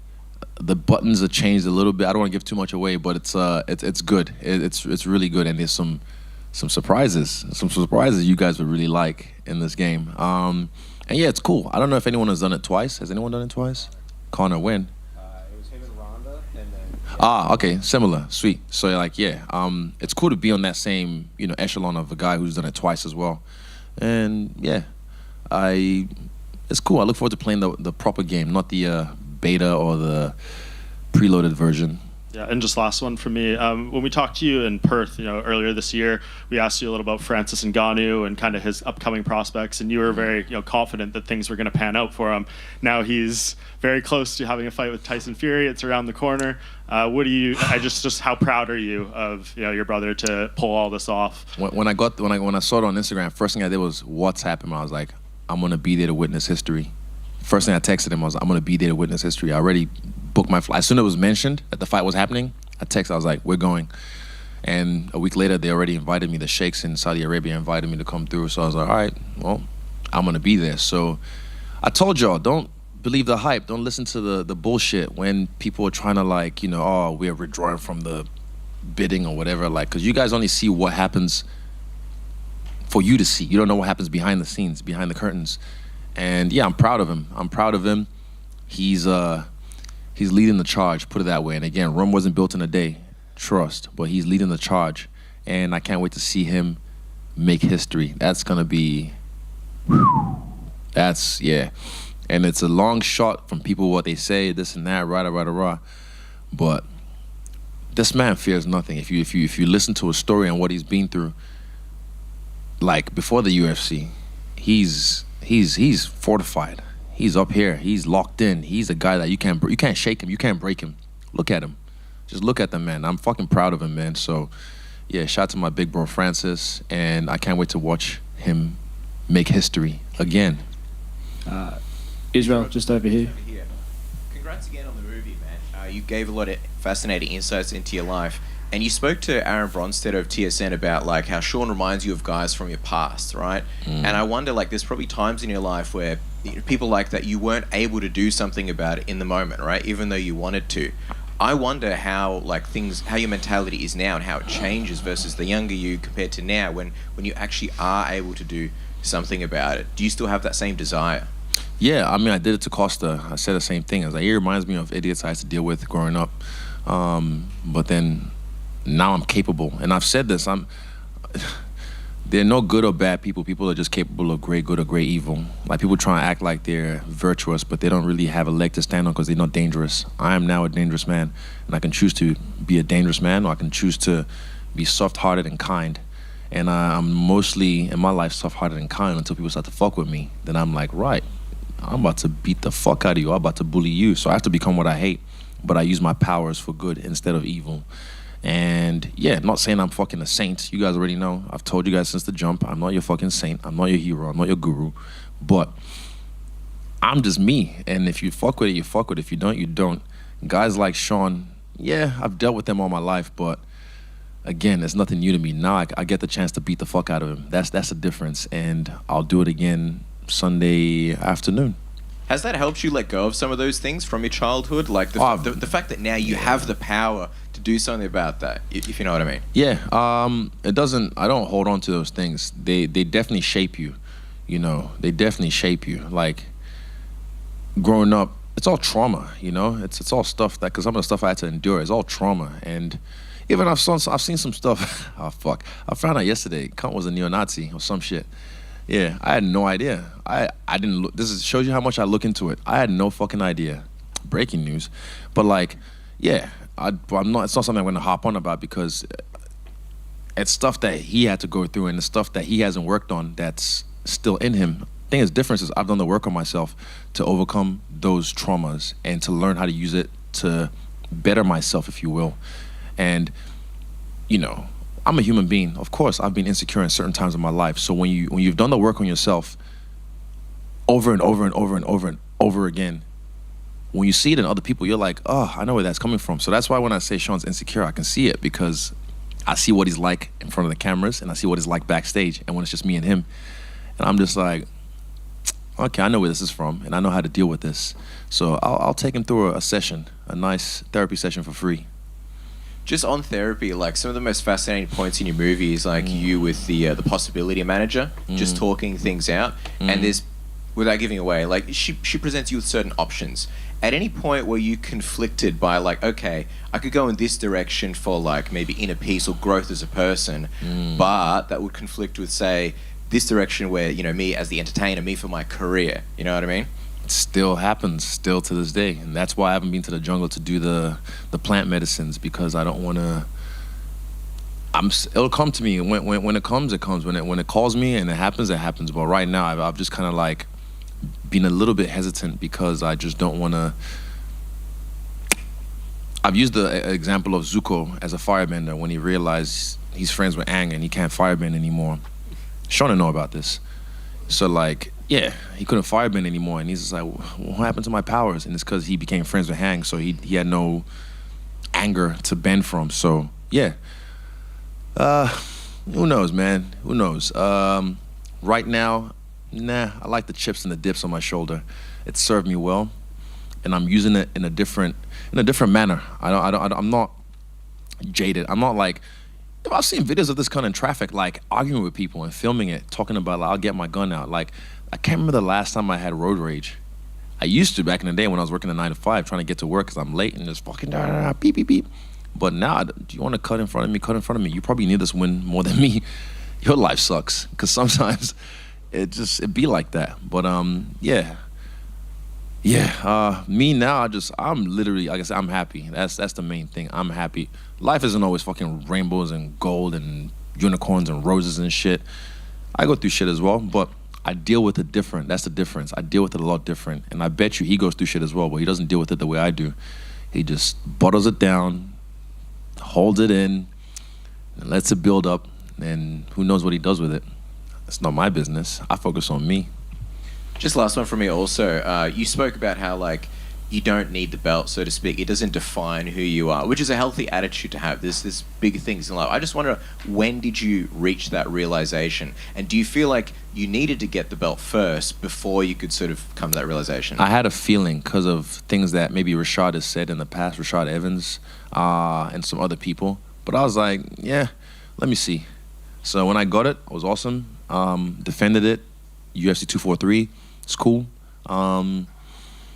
And I think shortly after that, I kind of like maybe the Romero or Costa fight. I just didn't really. I was like you never see me parade around with this thing, unless at the after party and I'm drunk and I'm the man. So it's whatever. But like, I don't care. It looks good. That's what it looks good. Brings notoriety, more money, all that. But like, even after I lost the belt, I told you they were still calling me champ in the streets. They still call me champ, and people were still trying to get at me because. Fuck the belt. I'm Israel Adesanya. That name holds more weight than the belt. That name holds more weight than the belt. So, yeah, I got the belt back. Whoop-dee. I'm sure he usually knows where it is. It's probably at his house, under his bed or something. Both of them. But like, yeah, it is what it is, and it's a healthy attitude to have. But don't get me wrong, gold looks good on black skin, and I love rocking that gold. So it's gonna stay with me for a while. Thanks, man. Israel over here. Mm-hmm. After the Pereira fight, John Anik called you the greatest middleweight of all time. Where do you think you rank in that discussion? I don't think about it. Like I said, I don't think about these things. I don't chase these numbers. They chase me. I just stay present. I stay focused. I stay ready. That's why I fight so often. But yeah, I just make sure I get my job done. That's the main thing. And then, like I said, I look back and I'm like, holy shit, like, I've come so far. Apparently it's my 11th title fight. I had no idea in 5 years. Excuse me. All these numbers people tell me about, and they said I knocked out 4 of the 6 top guys in the rankings or whatever. I'm like, did I?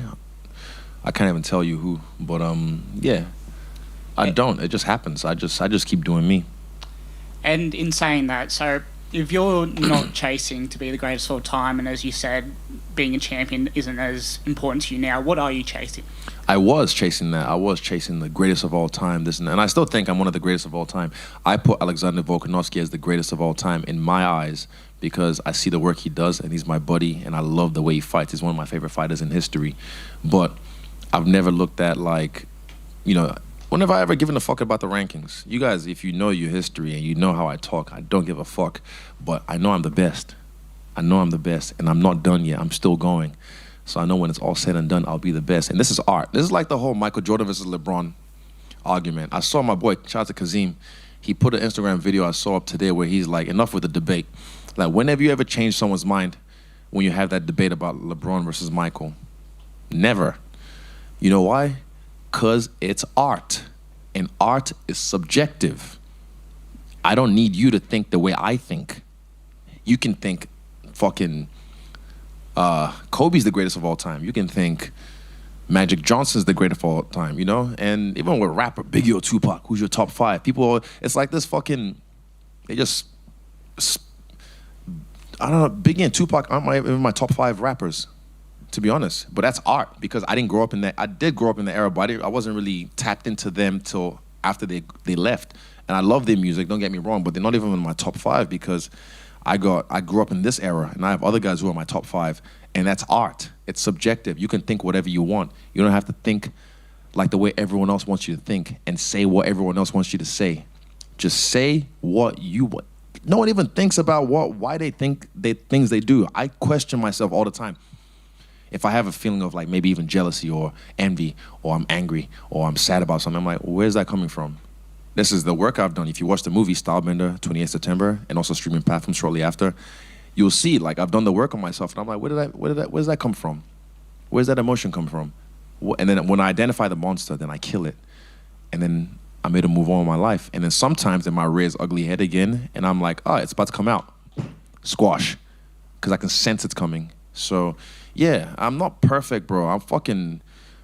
I'm human. I'm a piece of shit sometimes, but also I'm the man sometimes, a lot of the times. And that's just the dichotomy of being a human animal.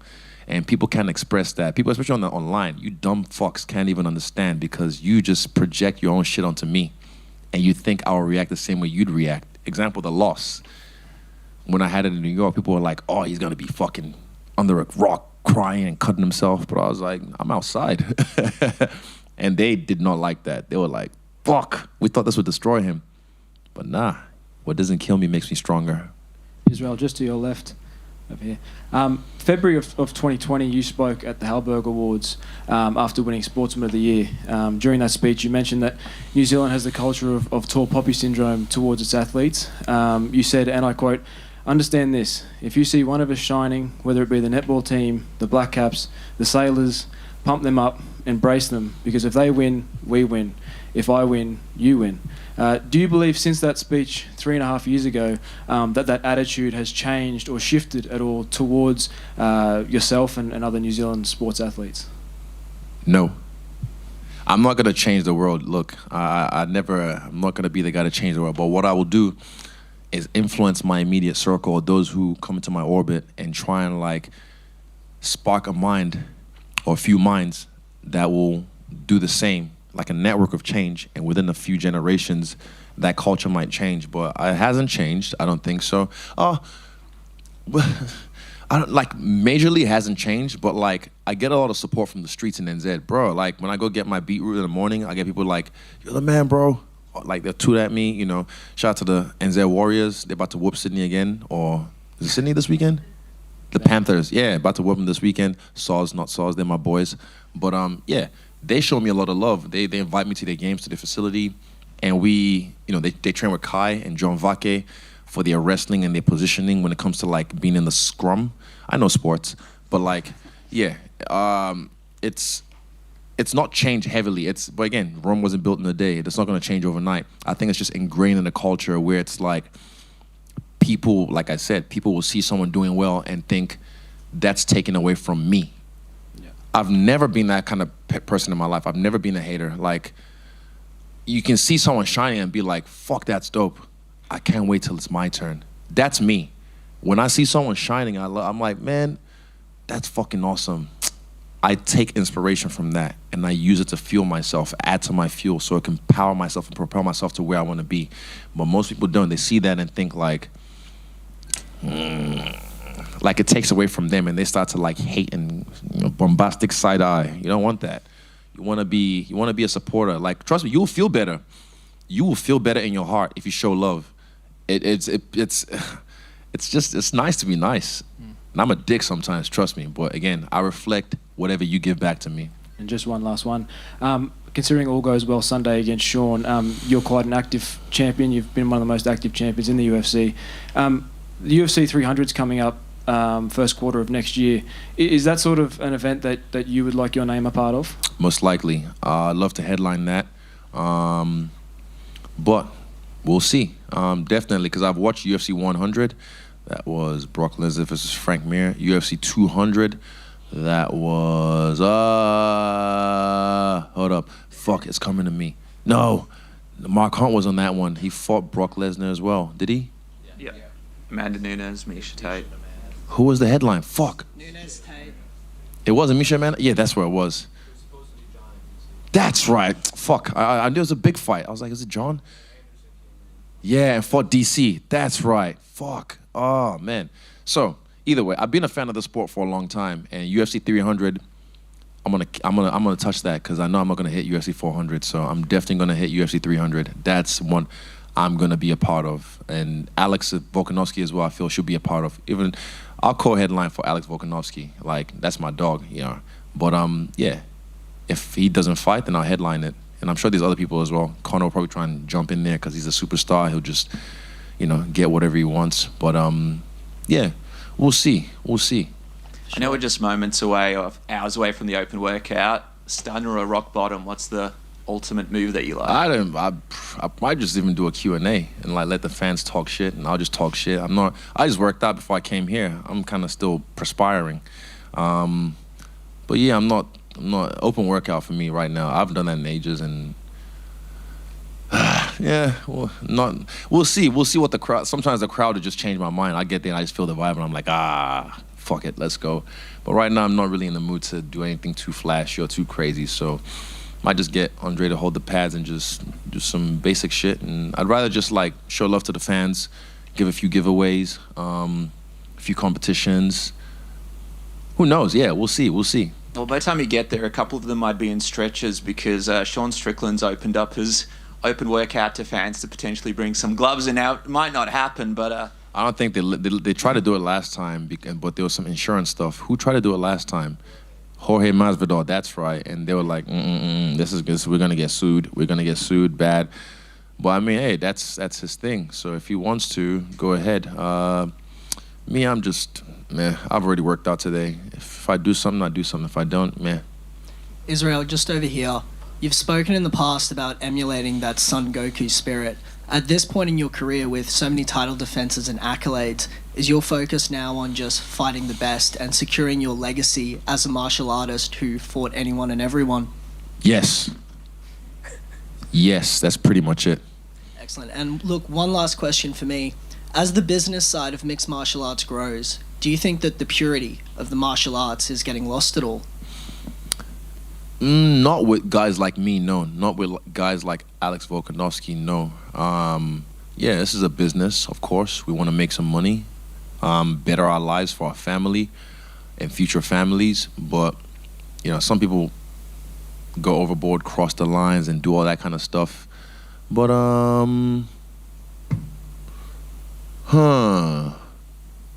No, it just depends how you want to play the game, you know?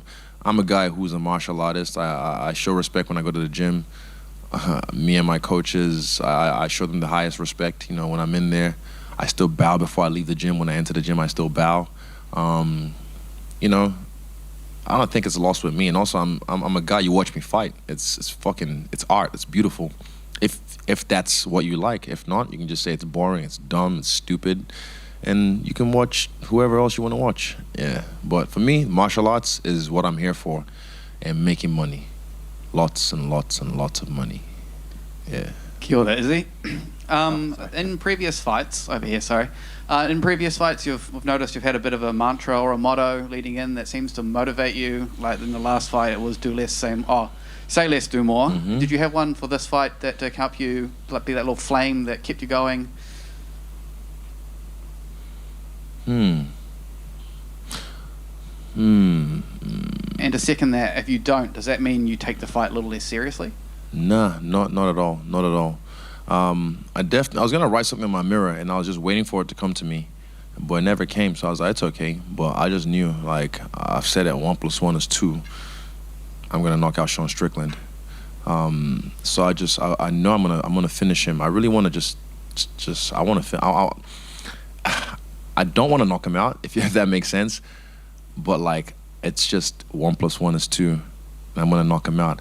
I'd rather submit him, to be honest. I want to submit him, but like, what we've worked on and what he does and his ego and his brain is just a peanut. So 1 + 1 is 2. Water is wet. Sean Strickland's getting slept. Speaking of submissions, is that, you mentioned on Flagrant that that's what you had planned for Rob if you had a trilogy. Is that something you're now more actively chasing in the cage to keep it fresh for you? Or? No. I try not to chase things. But Rob, that was a stipulation with myself to myself, so I can get up for that fight. Because to fight him a third time, I was like, ugh. Okay, well, he's gonna shoot, so I'm gonna have to find a way to sprawl, take his back, choke him out. Yeah, that was the plan. Sorry, Rob, he just gave it away. God damn it. Is he over here to your left? You in this interview here, you've mentioned it, and your teammate Shane Young in here mentioned it earlier.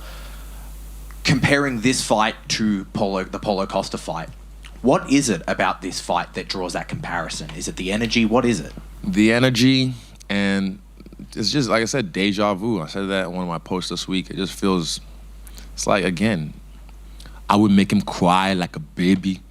You know, it's a shameful champion. It's a shameful champ. I gonna punch him really bad. He speaks better English now, but like all that energy before the fight, and then I saw him at the hotel, and I checked him, I tested him, I was like, oh, you're solid, and then all that energy was gone. I was like, oh, it's all for cameras and shows, because I was right there. It's just your manager, no security. I didn't even have my guys with me back then. It was me and my manager. If he wanted to give that energy, he could have done it right there. So all these guys is fugazi. There's certain people you don't fuck with because you know, like, it's on sight. So it just feels familiar. And I've, like, before that fight, before my UFC debut, I felt this energy before where guys trying to, like, be boisterous and, hold me back, bro, you know, that kind of vibe. So, yeah, they don't really want to fight. They just want to act like they want to fight. And I know that energy, so it's familiar to me. And I love to fight. And, yeah, we're going to fight. Last one. This week, you've talked about you wanted to get your nails done. Do you know what you're going to do with your nails? Yeah, drip tips. That's my favorite. Drip tips, because it'd be disrespectful to knock them out with these ugly things.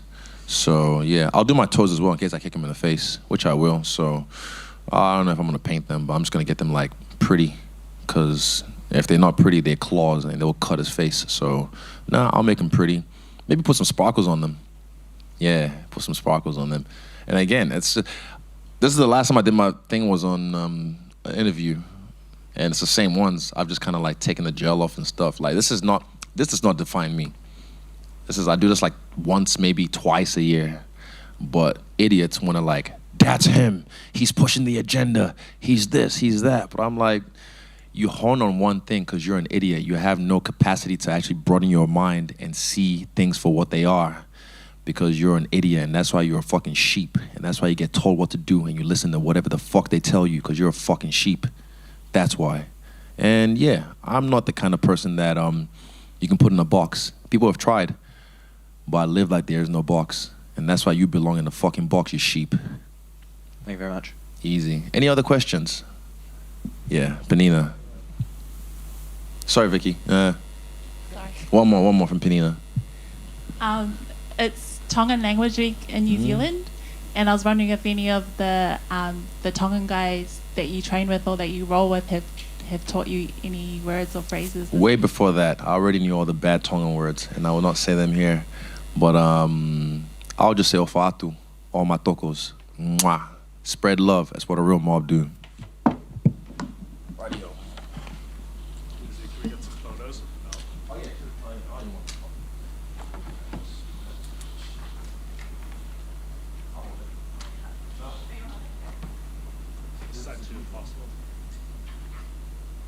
Vote for Pedro. Vote for Pedro, Tyson Pedro. Peace through violence. Vote for Pedro.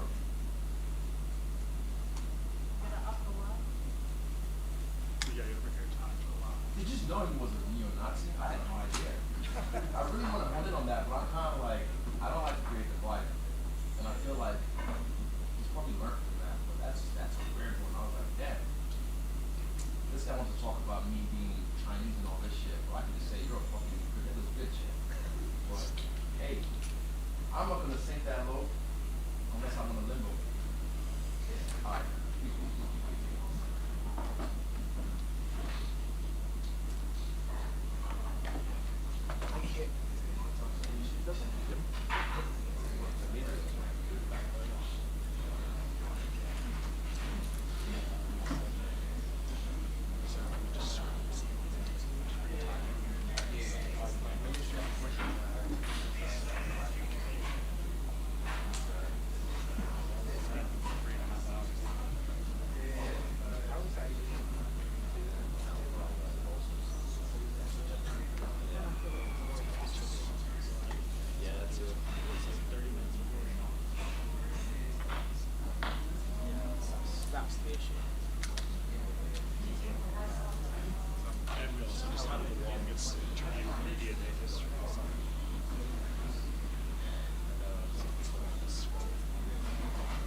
Carlos, over here. Obviously, you're on a bit of a run, a bit of a win streak, and your opponent, Jon Jones, is on a bit of a losing streak right now. So I'm curious, when they came to you with this name, were you surprised that they presented you with this? Because I assume you wanted to fight guys that were also winning. Yeah, for sure. I mean, Jung, although he's on a losing streak at the moment, I've always seen to look at him as a dangerous opponent coming up into the ranks. And I've been watching him for a time now. And even though he's had those 2 losses, I feel like he's still at his he's still learning and on the process. He's still young, and I feel that he's a complete martial artist.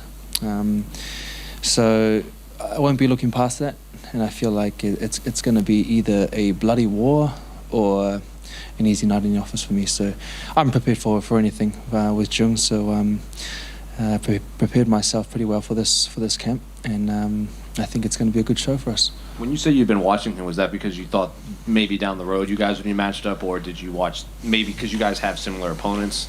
Did you watch maybe tape on an opponent that happened to be him? Why specifically were you watching him? Yeah, he fought Kennedy in Citrical and beat him pretty easily, and he had a good game plan against Kennedy. So I felt that he was definitely someone that I'd run into eventually. So I continued to watch him and his uprise. So.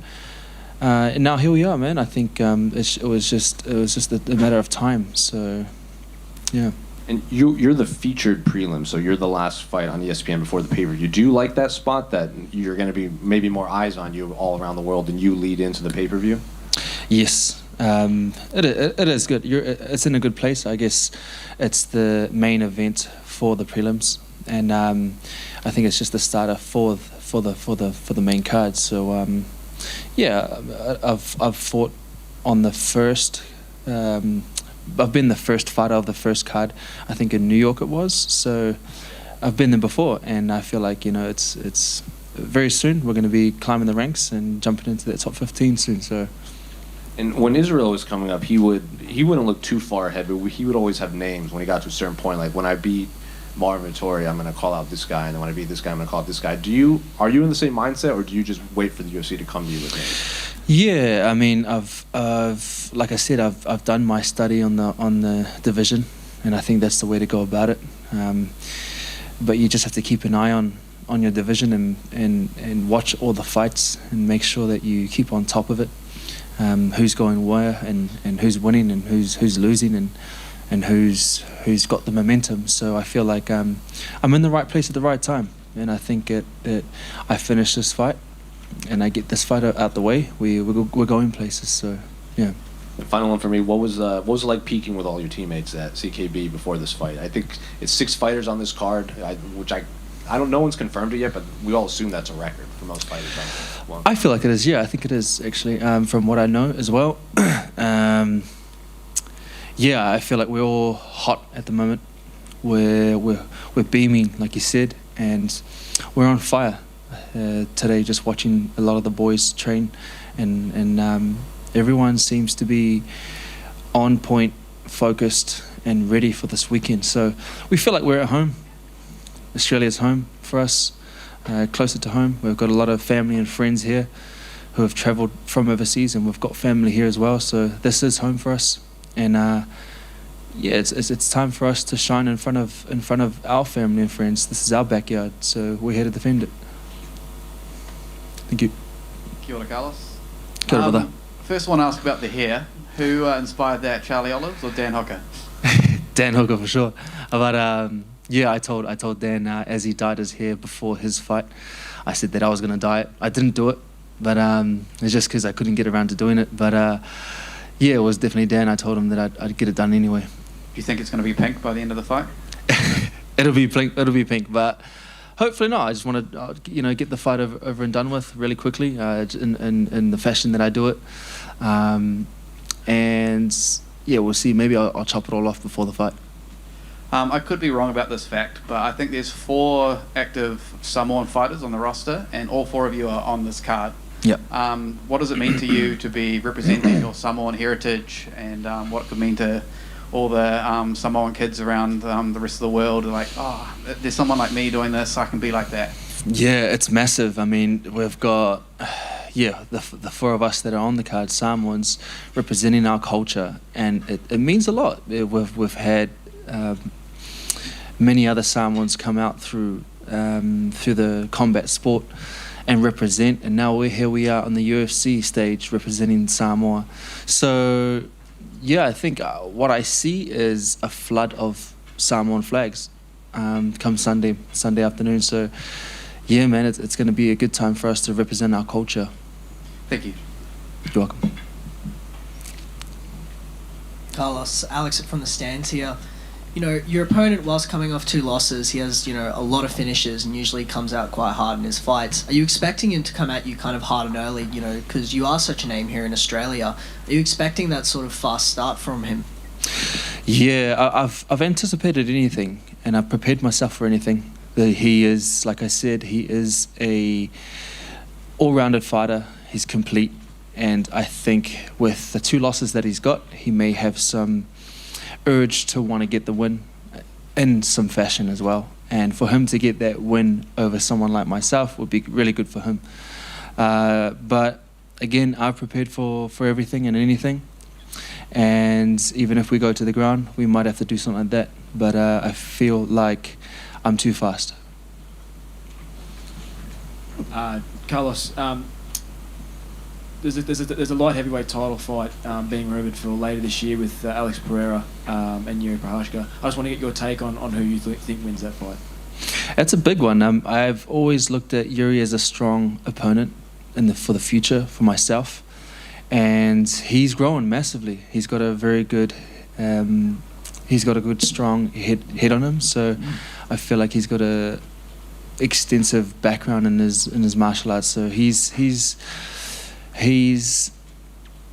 growing quite big, and he's had this time away as well, so you've got to factor that in. He's had this time away to sort of just sit back and watch, and that's where I learnt after my loss, was just sitting back and watching the division, watching everything unfold, and just learning a bit more, and I feel like he would be doing that. So with that said, Pereira has been quite active, so he's fought Israel obviously, and he's no hard match. So this is going to be a tough one. I'm going to sit with Yuri on this one. Yep. There are a lot of fun matchups in the top 15 for yourself, and with the win on Sunday, you would think you'd be getting a top 15 ranking. Are there any names that particularly stand out? Guys like Alonzo Menefield, Khalil Rountree, some fun names in the top 15. Any that stand out for you? There are some names, and I've looked at it, and I've got someone in mind. So when I do get this finish on Sunday, I'll reveal it on Sunday. So I'll let everyone know on Sunday for sure. So sorry, just at the front here, Stefan. You're prepared for everything at the moment. You got 4 knockouts, 5 submissions, so you're pretty keen. So from on the card, what are your predictions on the main event, especially? On the main event, my predictions we'll have to see on Sunday. But I feel that Israel's hot, man. He is, and he's hot. He's been hot for a while, obviously, as you all know. And just watching him do his work is amazing. I feel like he may want to even express a bit of jiu-jitsu in there, maybe. But I feel like he's quite confident in there. So yeah, it's gonna be exciting. Obviously, Strickland is a strong opponent. But yeah, I think Israel's just gonna make it easy, as he says. Carlos. Kia ora, bro. Cheers, brother. Yeah. Just talking about next year, potential to have a Auckland fight, Auckland, UFC. How important would that be? I know you've been in a lot of fights in Auckland, not professional ones, at least. Yeah. How important would that be for you, brother? It'll be important, man. It'll be massive. We've had it recently before, and for myself to be on that card, man, it's something that I've dreamed of since being a kid. Just having my name on the lights in Auckland, something I've visualized for a while now, especially under the UFC banner and City Kickboxing, just representing our culture in New Zealand would be great, man. And I feel like it might be coming anytime soon. And another thing, like you talk about representation and representing South Auckland, where you're from. A lot of people don't know what, the mana that comes from being from South Auckland. Do you find yourself like being a role model for some of these kids? Just to do something to come out of South Auckland. Yeah, you hit it on the nail, bro. I think a lot of guys and a lot of kids and youngsters that come from where I come from, they'll look up to guys like myself, and they'll see that they can do it too. If I've done it, then they can do it for sure. So it's definitely. I've watched people come up, and as a youngster, and seeing how successful they could be, and I feel that I want to be the same for them as well, for the youngsters coming up. So being a role model and doing the things that I'm doing now is definitely something that I'm proud of. I'm proud of doing. And last question for you, as a youngster, apart from Sonny Bill, who you copy your body style from, I just put it out there. But who were the ones that you looked up to, as a kid? It was, it's like you said, bro. Like Sonny Bill was definitely one of them. He was obviously because I was playing rugby back in my days, and everybody wanted to be that guy. Every teenager and boy wanted to be Sonny Bill because he had the looks, he had the haircut, he had the Sonny Bill haircut. So we had role models like that who represented our culture, represented New Zealand, represented us. So that gave me the hope to be able to do this now, and the vision. And just to see it for myself and just make it to unfold it now is a dream, man. It's a dream come true. You're welcome, bro. Anything else? Okay, thank you. All good. Thank you.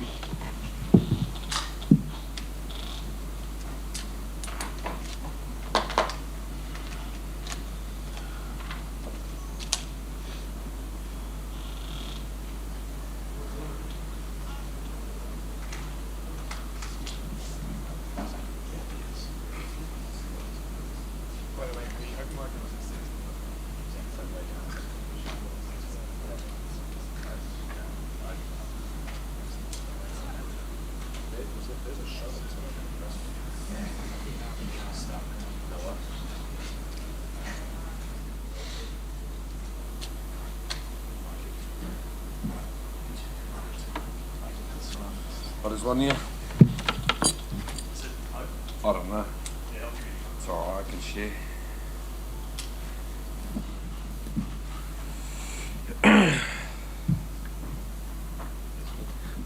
Tai, over here, this side.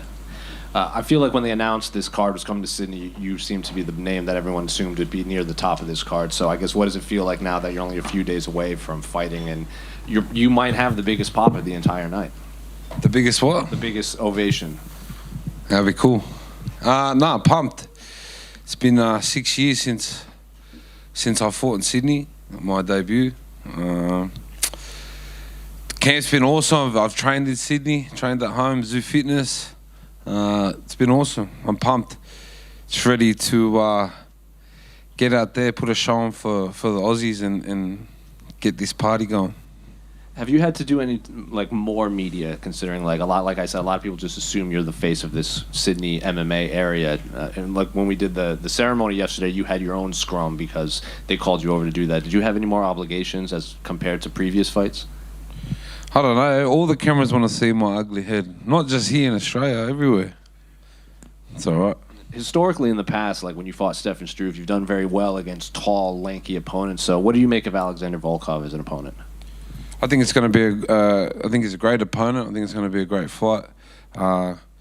Obviously, everyone knows how big he is, and I don't think he's going to do too well with me on his chest and coming forward. So there ain't really much game plan. Get in there, fucking smack on, and then after party. Will your family be in attendance? My family will be there. You grew the hair out for this one, unless you've cut it and you're hiding it from us. But do you feel like that's going to give you some extra powers in the cage on Sunday? No, I haven't fought for a long time, so I'm broke. I just need some money to get a haircut. Sure, someone who sees this can help you out.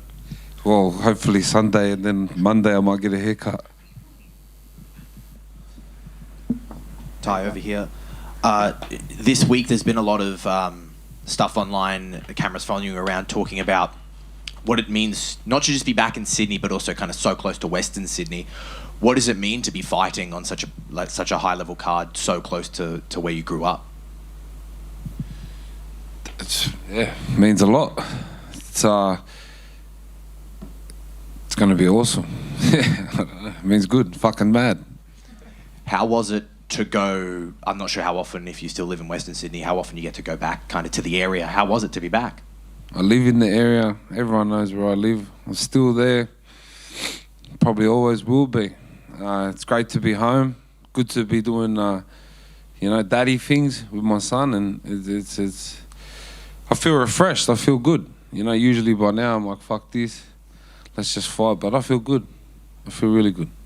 Excellent. Thank you very much. Tai, just a question here. What does it mean to you to be fighting on the same card as such a close friend and business partner in Tyson Pedro? Yeah, it's been a long time, me and Tyce, to fight on the card together. He's like family. He's family. And all our family's going to be there supporting, so it's going to be awesome. Just like old times. You usually fight 2 or 3 times a year. You're a very active fighter.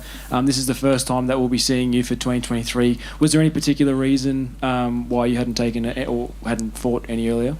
I needed a break. The last Russian crushed my face in, so had to have a bit of time off.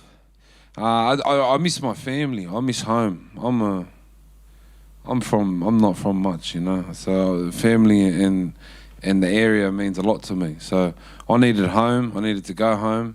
So I went home. I feel good now, and I'm fucking ready to roll.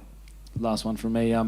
After the fight with Pavlovich, is it sort of weighing on you or an air of importance to put a dominant performance over Alexander Volkov this weekend to sort of... Oh, definitely. My last 2 fights I've got into hiding. So I'm coming out with... I'm coming out for heads. Just down the front here, Tai. You said before that your game plan is just go in and box on there.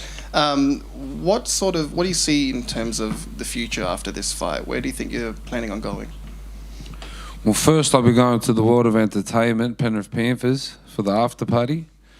And then, look, the UFC rings me, they say, do you want to fight this guy? I say yes. That's how it works.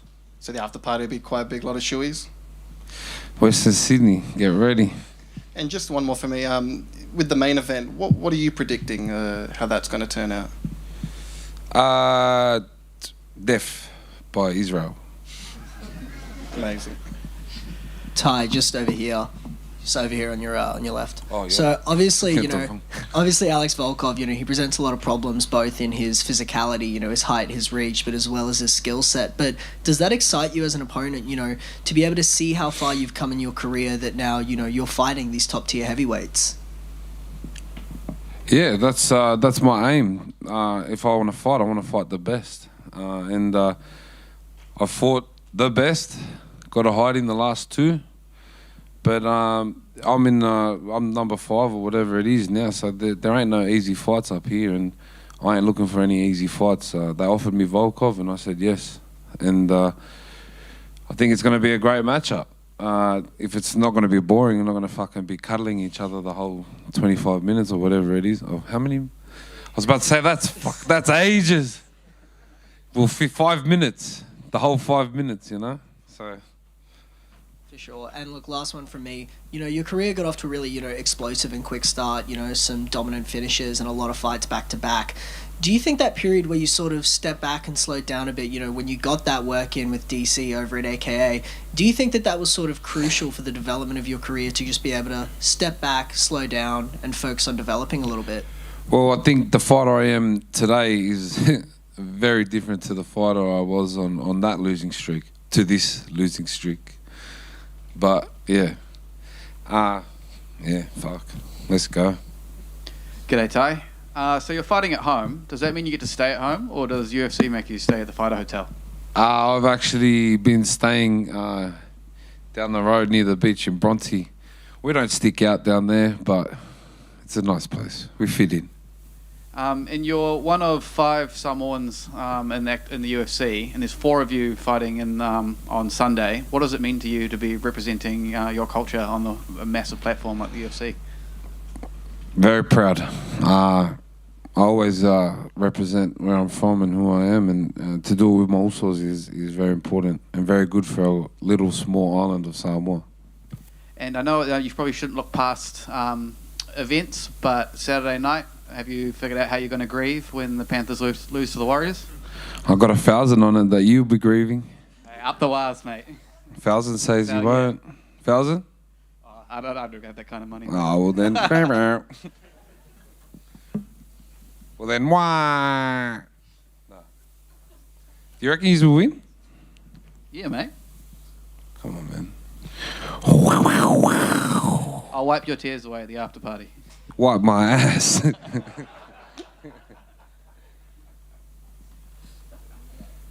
Thank you.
How are we, team? Oh, great. Yep.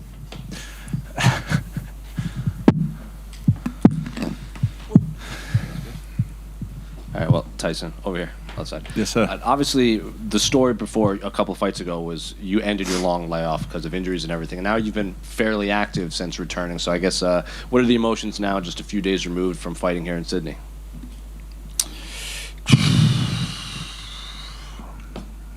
No, I just want to go to war now, man.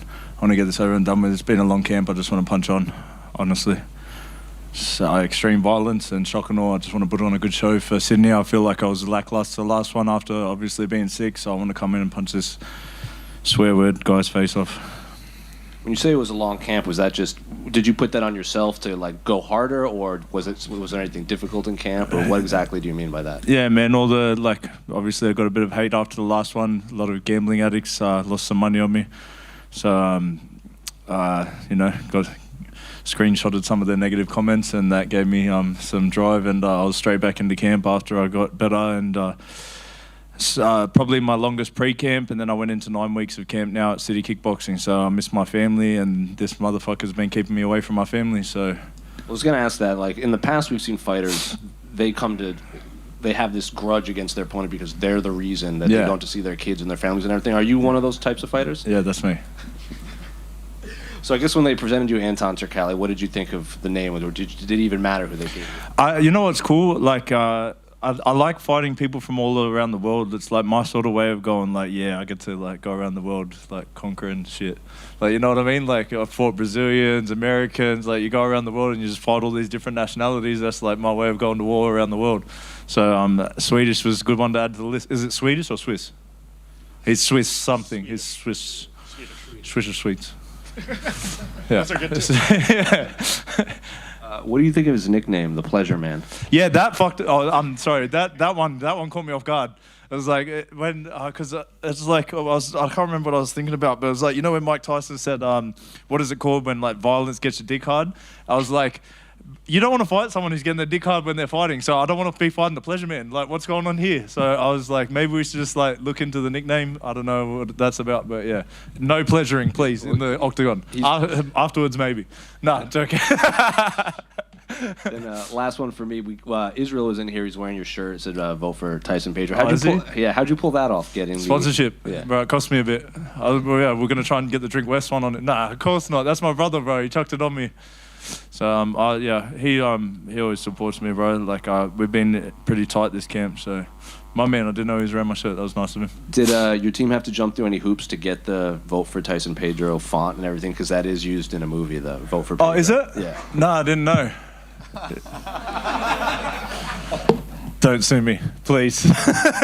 No, I didn't know it was in a movie. No, that's cool. What a coincidence. Next question, please.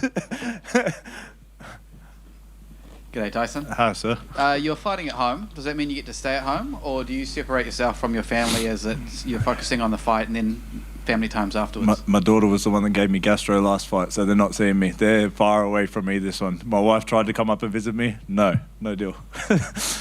You spent 9 weeks in New Zealand, so does that mean this Saturday you're supporting the Warriors? Definitely not. Can I get just one up the wires from you? Definitely not. Ty already gave me shit for going and helping him train. I went and Kai invited me. Was I supposed to say no to Kai? But yeah, I went and trained him and they won 6 games in a row, but that's it. Gonna be 7. Oh, 7. Yeah. I don't want to say it was me, but...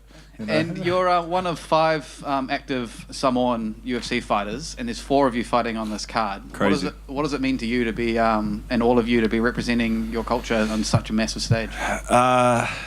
You know, it's pretty cool. Like, if I was looking at all of us, it's not like we're the best role models. Like, we've all got our issues, but I'm starting to realize that there's a lot of kids looking up to us. So just showing them that if you bust your ass, dream big, and put in 100%, that you can do anything. So I think it's pretty special that what we're doing. Cheers, brother. Thank you. Just at the front here, Tyson. Just at the front. Just your game plan going into the fight. I'm guessing with the Pleasure Man, you don't want to really grapple. So what's your game plan? There's a lot of innuendos here, boys. No, it was to grapple. Now that you made me double think it, no. I haven't really got a game plan, man. To be honest, no, that's a lie. We've been working on some stuff. I'm just ready for everything. I just want to hurt him, bro. Like, I just want to go on, and I'm sure he's coming in to hurt me as well. I want to put on a big performance. I want that bonus. I want to show the crowd. I want some cheers. I want to hear the Sydney crowd. I want them to be happy. So, yeah, I just want to put on a show. And just your predictions on the main event. What do you think's going to happen there? There's one thing I learnt about Izzy. He does what he says and what he manifests. And he says he's going to knock him out, so I can see a KO. Thanks, mate. Tyson, just to your left. What was the biggest thing you learnt from the loss to Modestas Bukauskas back in February? Don't see your family before the fight. Fair enough. That was it. I got gastro. So no, and he was a very good opponent, man. But I can't even remember the second or third round. Like I was so dehydrated, and he punched me in the face so many times. I watched right before I was throwing up at 7 a.m. when I got picked up. You probably read the story, but when I was sick, AJ Tracy's album came out and it was called Flu Game and it was about the Michael Jordan's flu game. So I thought it was a sign to go in there and have a crack. But it turns out it wasn't a sign. The next sign I saw was a hospital sign. So that was it. I fucked it up, but I thought I'd go in and have a crack. Yeah, definitely. What is it? I asked Ty this. He was just in here before, and I asked him this question. I want to give you the opportunity to answer as well. What does it mean to you to be fighting on this card with him? You guys being such close friends and obviously business partners. What does that mean to you? Yeah, I've missed him, man. I haven't seen him in a little bit. I miss my nephew.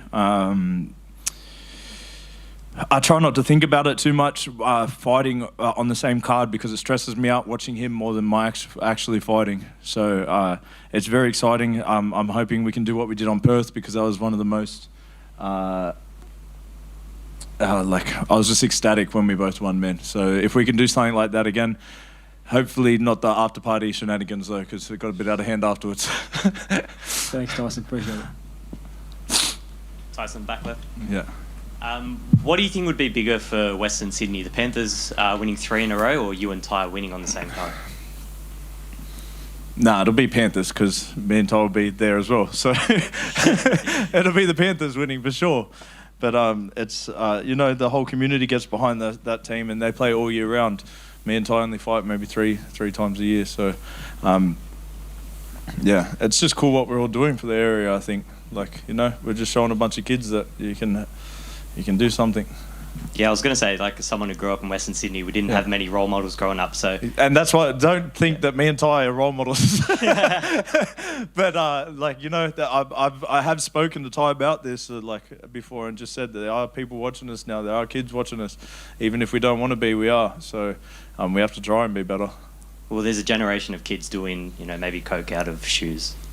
What? Coca-Cola. Coca-Cola. Not that type of Coke. Where are you from, Bob? Western Sydney. Oh, shit. Final question. Obviously, the venue is in Western Sydney, if you count it technically in a West. So yeah. Does that give it a little bit more significance for yourself and Ty?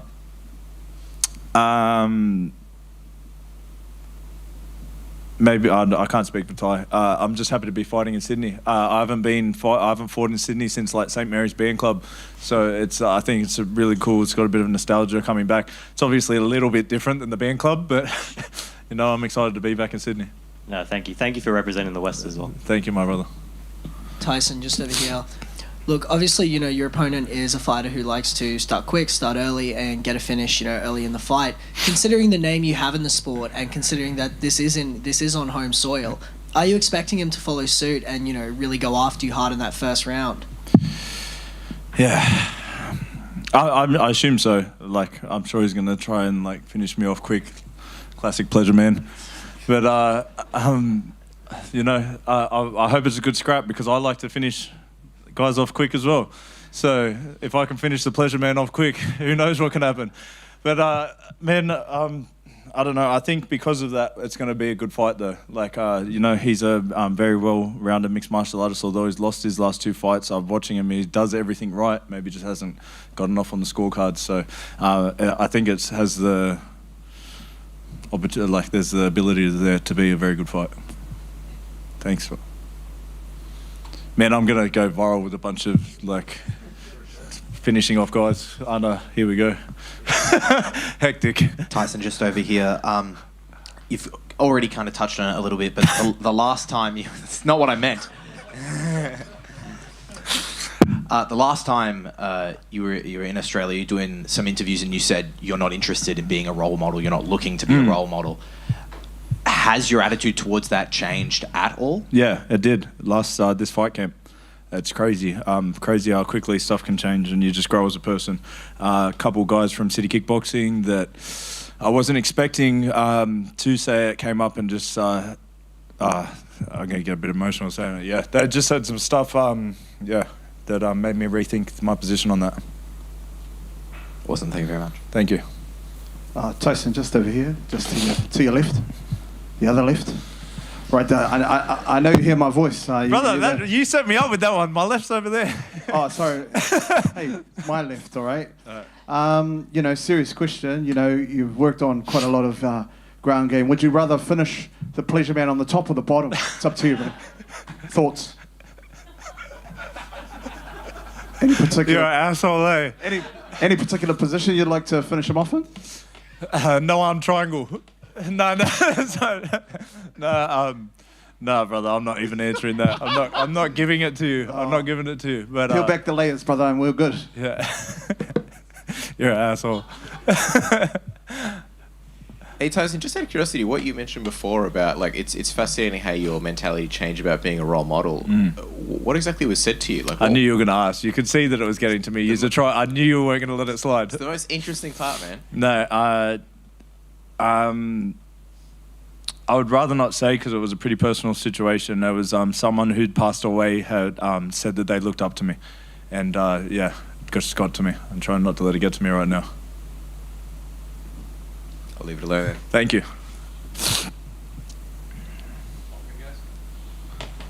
Thank you. Cheers, appreciate it.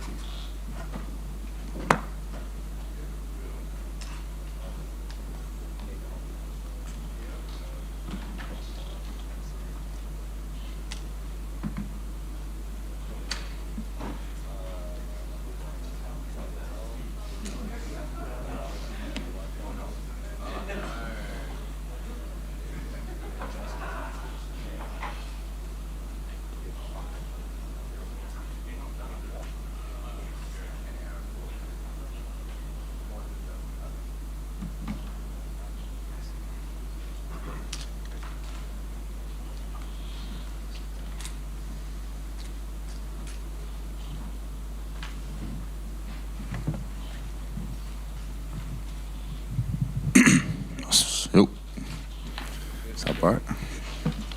Well, Justin, over here. Obviously, your second straight camp preparing for the same guy. So I guess anything change in this camp? I know the last one didn't last very long, and there was not a lot of exchange in the actual fight.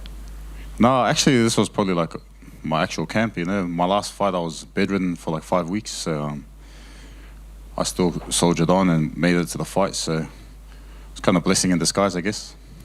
Were you able to adjust anything in the actual preparation in camp? No, with all this extra time, did you come up with a different game plan than last time before fighting Austin Lynn? No, I think I was going well considering like what happened. Man's 6 foot 100, and I'm short. I got into his face that early, so I don't think I did too much wrong. But obviously, I limited my sparring this time around because of the eye injury, and just made sure I come in as best prepped as I can. Did you want this rematch right away after it happened? Man, honestly, I didn't want it. Like I was just like, oh well. But then his coaches started talking shit, and then I was like, bro, first of all, you're a jiu-jitsu coach talking about striking. Man's probably never been jabbed in his life, but yeah, that's the only reason why I was like, you're gonna cop the result of your coaches talking shit. Have you run into that coach at all? Man won't want to come around me, bro. But there's no ill will towards Austin, honestly. Like, he's a good dude, made a mistake, but don't go talking smack and, thinking that nothing will happen. And I know you said it was kind of a blessing in disguise because the last fight, you were, as you said, you were bedridden, but you were going to fight on his home turf. He had a home in Jacksonville. Now has to fight you in Sydney. Is that another added layer of this? Like, now I get to rematch this guy. His coach said all this stuff, and it's in Sydney? Yeah, for sure. I had, like I said, I was crook. I still went there to bang on. Copped all of his hometown crowd saying what they wanted, and he getting all the energy. And man, I didn't think much of it. I'm a scrapper through and through. So here, Sydney, anywhere, I'll fight anyone. And last one for me. Did you get a Rock Lee tattoo? Yeah. I got a Rock Lee tattoo. Fighter's will, man. Why specifically Rock Lee? Rock Lee wasn't gifted with all the talents, and I feel like I'm the same. I'm all heart, all grind, and that's why I made it here. Cheers, brother. Hey, Justin. Good to see you again, brother. You spent a good part of your camp over at training at CKB. How was that experience for you and your brother? Yeah, it was all good. Just something different, you know. We were down a few men because our camp's not really big anyways. Our team's really small. So if a couple of them get injured, man, there's only like me and my brother and one other guy, and that guy just has to cop all the punches kind of thing. So we went to CKB and obviously got to upskill at the same time. It was very good to be a part of the, you know, because obviously there's a lot of fighters here that are fighting, so we're all kind of all aligned with the camps, and it was good. Good energies there, a lot of good talent, a lot of good skill, and a lot of hard work. And how was cornering your brother over in Singapore 2 weeks ago against an opponent that you'd already fought? Yeah, it was good, man. It was a bit of sweet, I guess. You know, my brother, I finished that guy in 1 minute. He finished it in a minute 40. I carried him. He kind of like T-carried him, and he ended up 50k richer, and I ended up counting my coins. On the UFC website, it did have your name for that 50k bonus. Oh, that makes it even worse. What's that gonna do, man? And so there's five Samoan UFC fighters. Your family makes up 40% of them. And 4 of you are fighting on Sunday. What does it mean to you to represent your culture, and particularly you growing up, you looked up to Mark Hunt and David Tor, so you're now in that position to inspire younger Samoan children. So how does it make you feel? Yeah, you know, there's a lot of responsibility, but that kind of thing's privileges, you know, like I feel like it's my responsibility now to do the best I can, so the next coming fighters coming through, you know, they see the trajectory of fighting now, and guys like Max Holloway too are Samoan, you know, he's been a champion. Next thing you know, there'll be multiple division Samoan champions. I'll change it to 6 now. Cheers. Oh, good. Cheers, brother. Justin, your opponent Austin, he hasn't made it out of the first round in his last 3 fights. Are you preparing to go 15 minutes with him, or do you want to finish it in the first round? Man, however, you know, I've learned now, like, not to chase the knockouts. The knockouts come. My coaches want to clean, you know, just hush, dance around, get in and out. But my heart's saying, go to war, brother, go to war. So we'll see what happens on Sunday, but I'm happy just to entertain the crowd, man, like I do always. Does that mentality from your coaches have anything to do with Mark Hunt by any chance? No, man, like my older brother's my coach, you know, and he's like, bro, I told you, just stick and move. I was like, man, that's not what we did at training, but no, we'll see. We'll see what kind of how he comes out, and I'll just adjust to it. And just lastly, is it very often now that you get people confuse you for your brother and vice versa? Yeah, man. Like Michael Bisping was like saying Justin Tafa, and I was like, what? Yeah, all the time. But sometimes I ride with it, you know. We had a funny story once. Say like I was like, man, I'm over these photos, and this guy's like, hey, you're Justin Tafa, to my little brother, and then I looked at my brother and I was like, fuck, say you're Justin Tafa. And then he was like, oh, yeah, that's me. He goes, oh, can you take a photo of my friend? He's really shy, he's behind the tree. And his friend was like a quadriplegic, in a wheelchair, couldn't move. Like, and then my brother's like going over and he's like, bro, you're going to hell. Like, and I was like, oh, shit. My brother takes the photo, then he goes to shake his hand. I was like, oh my gosh. Man's had no arms. And I was like, bro. This was before Melbourne, you know, and my brother turned around and he goes, bro, you're going to get knocked out for that. That's probably why I lost in Melbourne, bro. But yeah. Thank you. No, cheers, brother. Justin, just over here. You guys always, use the phrase Tafa gang, and you're very proud of the Tafa surname. You and Junior were slated to fight at UFC 284 before Junior's injury. How important is it, or how much of a goal is it for you guys to one day compete on the same card together? Yeah, massive. You know, that's just a goal of ours. We've fought together in like amateur shows, out at community centres, and then a bit bigger and a bit bigger. Now this is the pinnacle of combat sports, and to do that, man, there's only a few families have been able to do that, so we'll just be in history. Yeah, one more for me. You said after your last fight with Austin, let's run it back in Sydney, one and done. Will anything less than a first round finish this Sunday disappoint you a little bit? Honestly, anything less than 50k will disappoint me, honest. I've been shunned a few times, so bro, surely not here, bro. Cheers. Thanks, Justin. Just down the front here. So, like you said, your 50K is kind of the goal at the moment. Where do you look in the future now? What happens after this fight? Man, God willing, I put on a good performance, finish this guy, or get a decision or whatever. I really want to start knocking on that top 15 door. You know, I really want to put my stamp on where I stand in the heavyweight division. You know, I just feel like I'm floating right now, and I've been just trying to find my feet, especially coming into this game, 3 fights in and straight into the UFC. So I really think I can make some moves and make some waves. You know, there's a lot of heavyweight names that are getting tossed around. I think I deserve to be up there. And just what's sort of your prediction on the main event? I think Izzy's going to win by KO, to be honest. We did a few weeks there, a few sparring sessions, and man, his striking and his cardio and his mentality is just on another level, man. And that's Sean Strickland's style it's real cool in there, but Izzy on another level. Thank you. Cheers, bro. Justin, just over here. In the UFC, we've seen a lot of famous sibling pairings, the Shevchenko sisters, the Diaz brothers, the Lozon brothers. Do you think you and your brother can really make a legacy as the Australian sibling duo in MMA today? Yeah, for sure. That's the goal. You know, we don't really care like who we're representing or whatnot. We're just trying to rep our last name and produce knockouts. You know, that's what my grandpa always wanted. Set up good knockouts and get the family roaring and put our name into history. But definitely one of them. Justin, just a question, brother. Why are you laughing for, brother? This is Don't serious. stutter, This bro. is Say it with serious your thing. chest. Sheesh. Firstly, don't disrespect my bakeries like that ever again. But no, I have a question. If and a hypothetical one, with the Olympics coming up next year and repping your where you're from and your country, you've got roots in New Zealand, you've got Samoan roots, one's here as well. What would you rep in order? What would be the first, second, and third that you'd be like, this is where I'm going?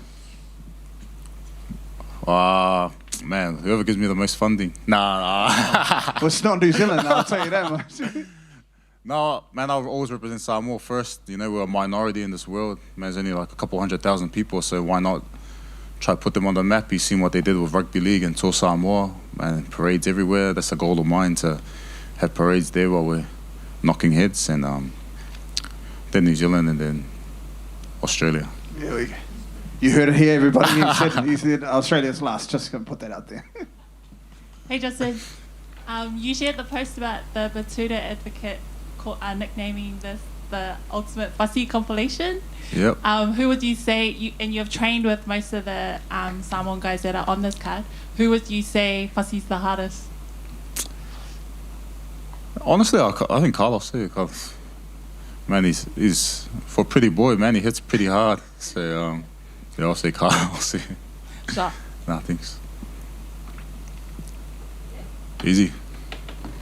Cheers.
Hey guys, how's it going?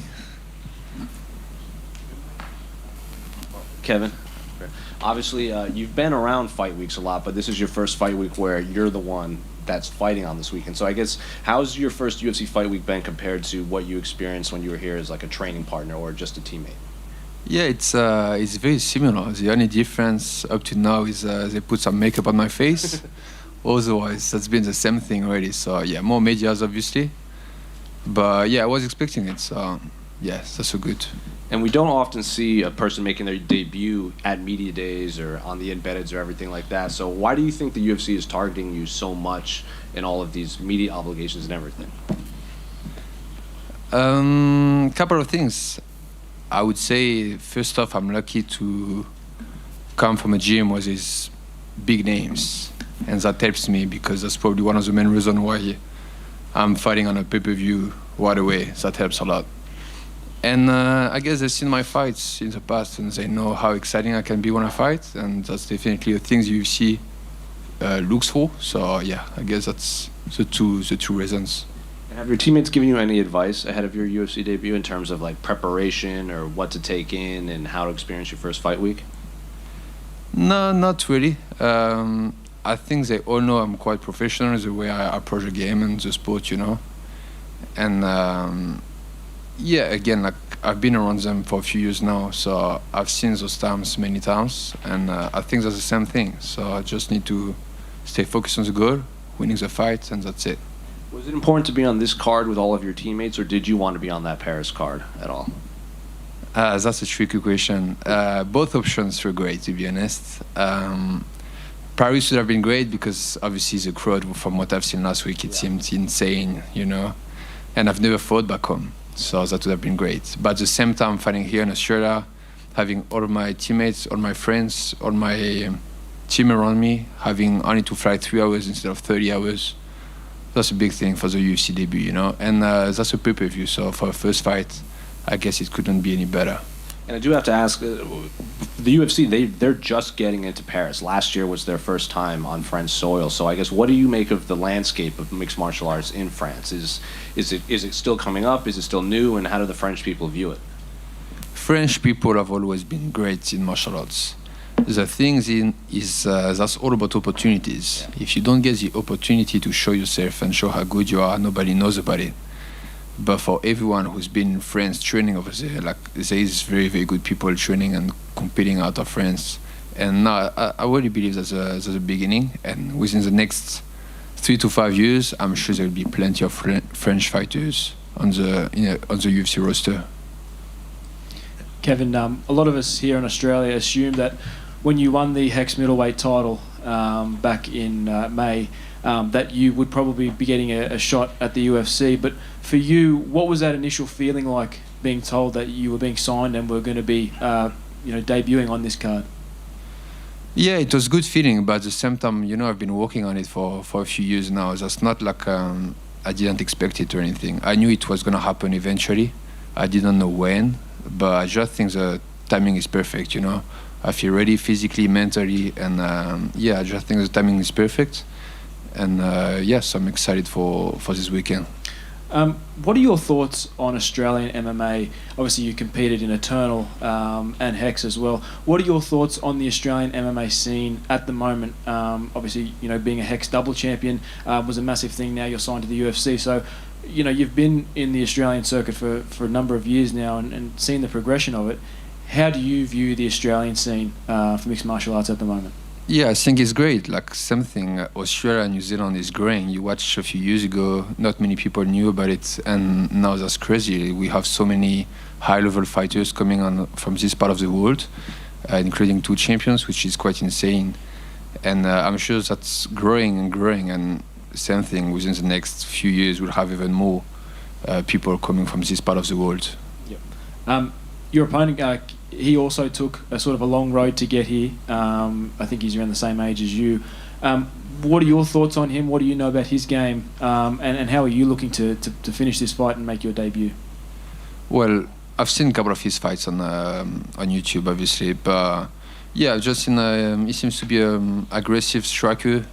He seems to be very good at his craft. But whoever I fight, I always focus on myself more than my opponent, really, because at the end of the day, you can't really know what he's gonna do. You know, I can only work on my things and do my game plan right, and then that will make me win the fights. Thanks, Kevin. Thank you. Hey Kev, take us into the time that you spent at CKB, because I know you went from Absolute MMA to CKB, and everybody knows you for your judo, but how do you compare yourself to when you joined up to CKB to the fighter that we see right now going into the UFC? Man, I have changed so much. Back then, like when I moved to CKB, I thought my striking was good, and I got there the very first time in 2019. And I got my ass kicked by most people, you know. And I just realized that I really needed to get better in striking. And that's why I've made the move over there, you know. Like one of the things I've always said is if you're the best guy in the room, you're in the wrong room. And the good thing in CKB, when I moved there, I was one of the worst guys in the room. And that's why I got so much better in a few years. What is it about, obviously amazing fighters, but what is it about CKB that's been able to create so many, guys on the roster that are able to get all this success? Like, for example, I know that, it's hard to sometimes connect with fighters, especially when they've already had a bit of a career and they've fought, but they're really good at being able to bring out aspects in fighters when they join up to the gym and sort of polish up areas that they haven't been able to polish up before. Yeah, I think the fighters and the trainers have a lot of experience, and they just are very good at sharing it with us and teaching us the right things. And everyone has different style, and the coaches are very good at adapting to each and every single fighter. And everyone is getting better that way. And yeah, just having so many good people on the mat helps to get better every single day. Has Eugene had to yell at you because you've taken it easy in a spider before, or have you had to deal with that one yet? Nah, he yells at me every single day, but not because I take it easy. I'm definitely not this kind of guy who trains easy. I train hard every day. I'm the kind of guy who always show up at the gym, fight or no fight. I'm always here to train and get better. I think on the goal on the long term and not only on the short term. So for training, that's not a problem. I'm always here. I'm always ready to train. And I mean, 6 fights, 1 card for CKB. How do you sort of envision that? And for yourself as being on that card, how do you stop yourself from sort of paying too much attention to the other guys getting ready, or sort of wanting to see the other fights, or sort of maintaining your emotions when it's such a big moment for yourself?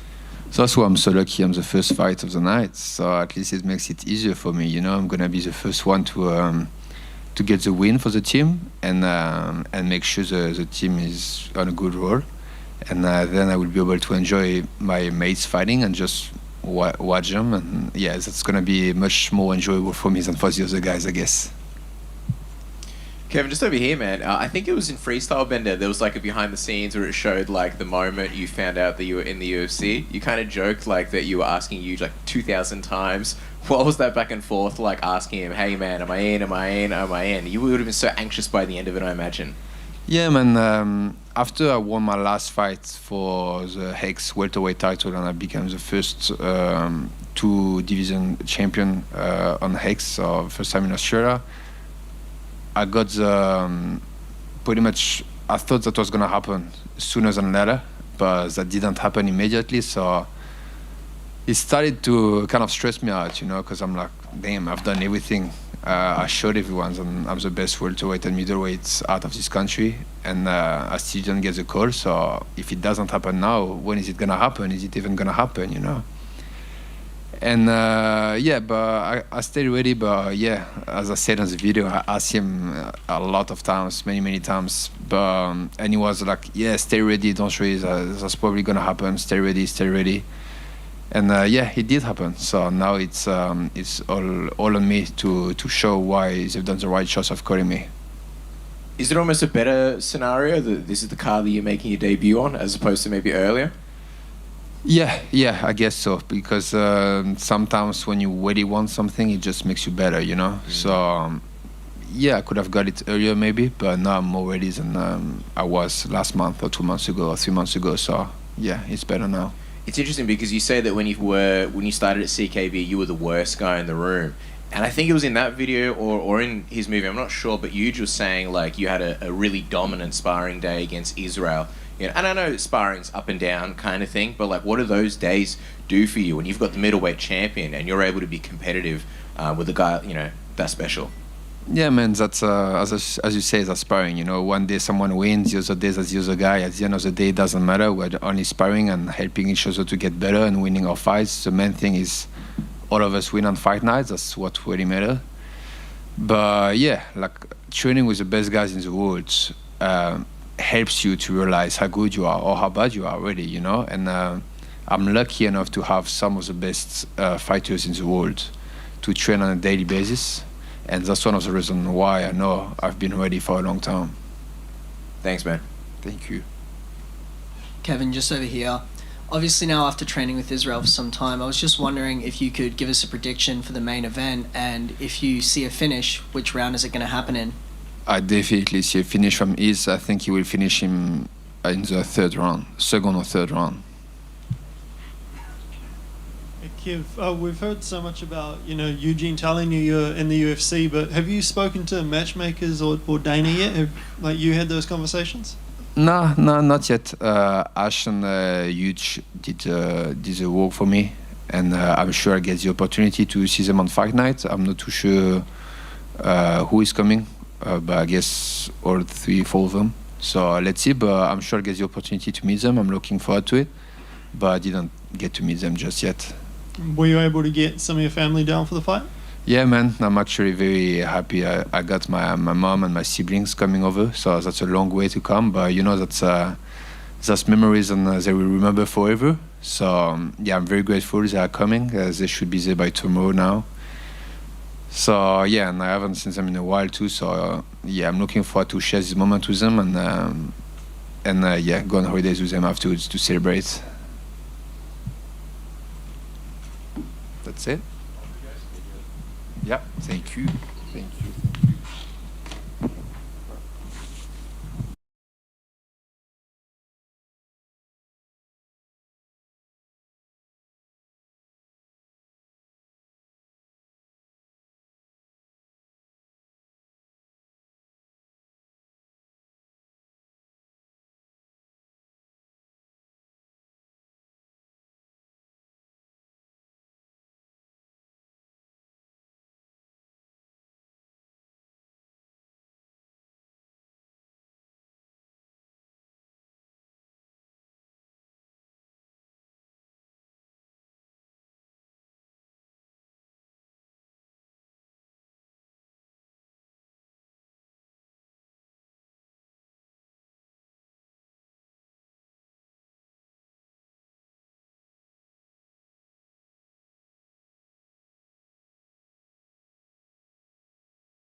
Man, so I've been motivated every single day thinking about that last loss. So I've really kicked it up a gear this camp, and I'm looking forward to going out and showing it.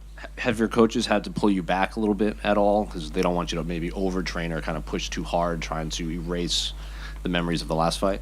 My coaches always have to pull me back from overtraining.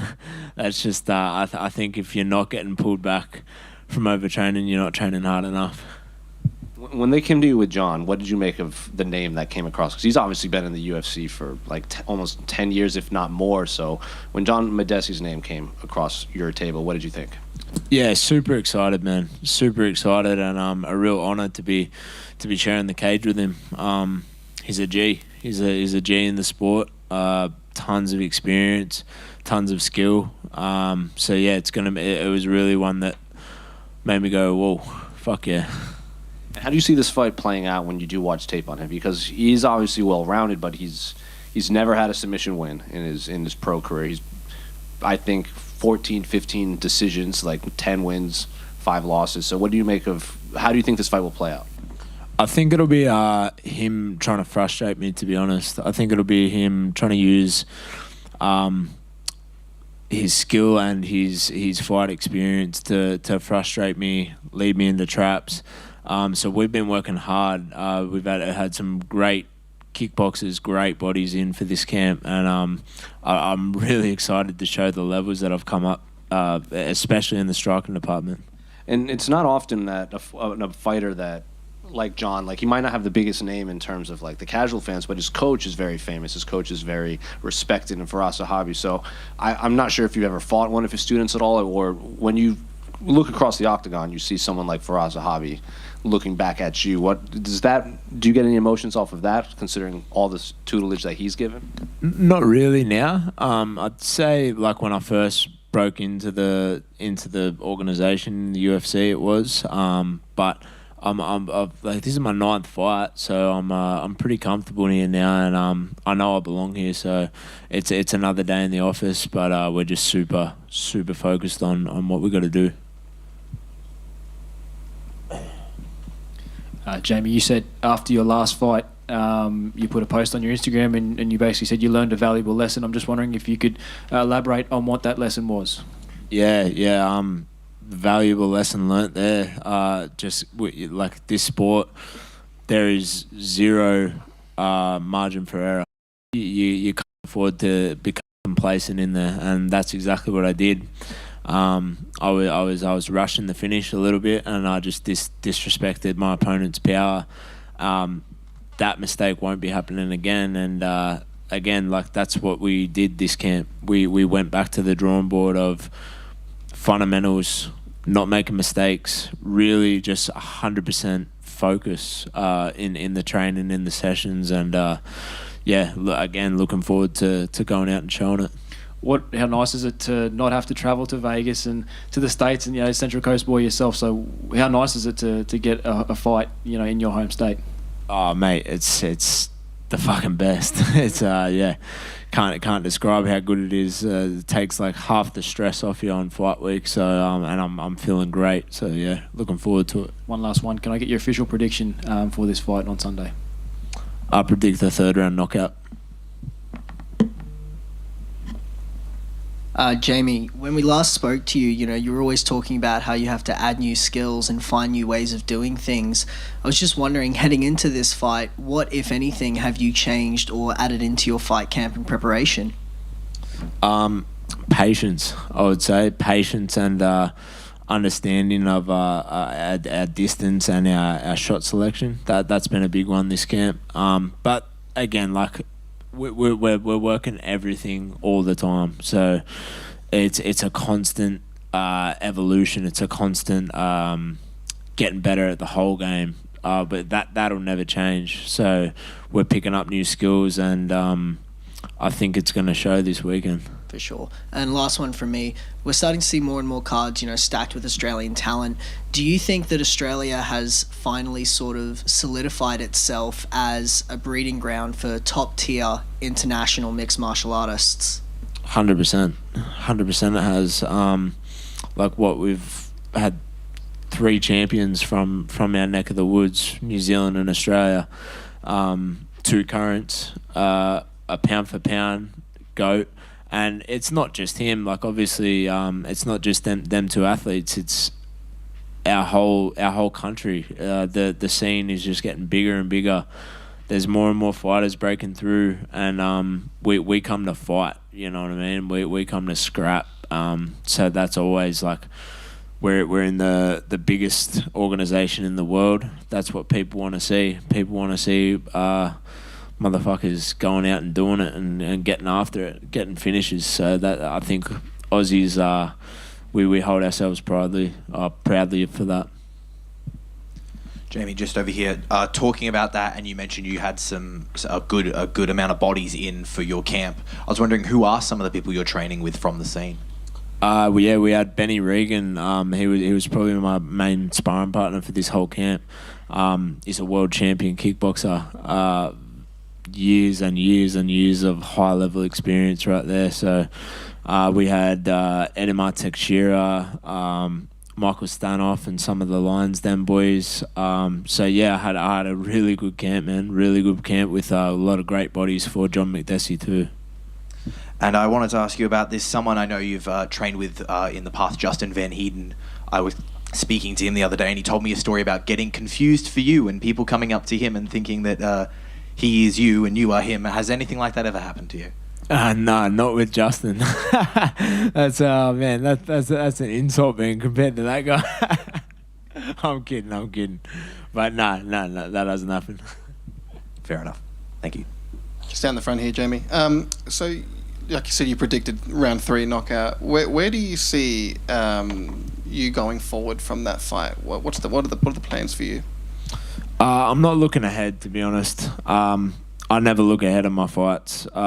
I guess in terms of myself, I wanted to get 4 fights in this year, so we'll see how we come out of this fight. But as far as what's next, I'm not looking past John McDessie. My sights are on John McDessie right now.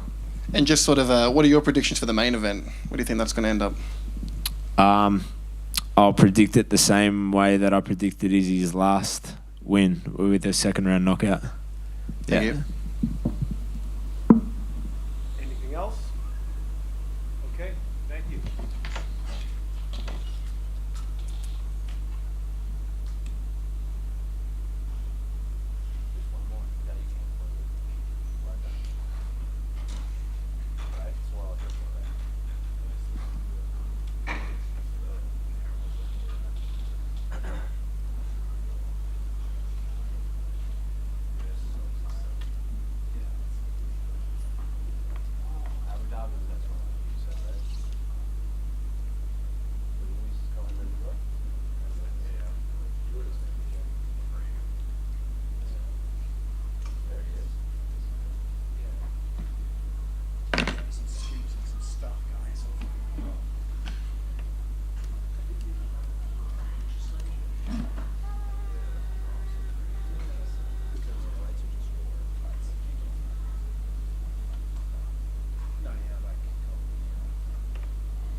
Good day.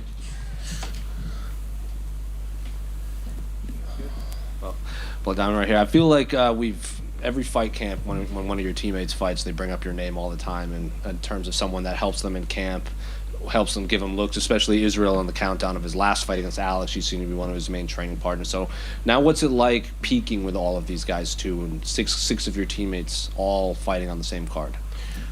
It's great. Like we feed off each other's energy, you know.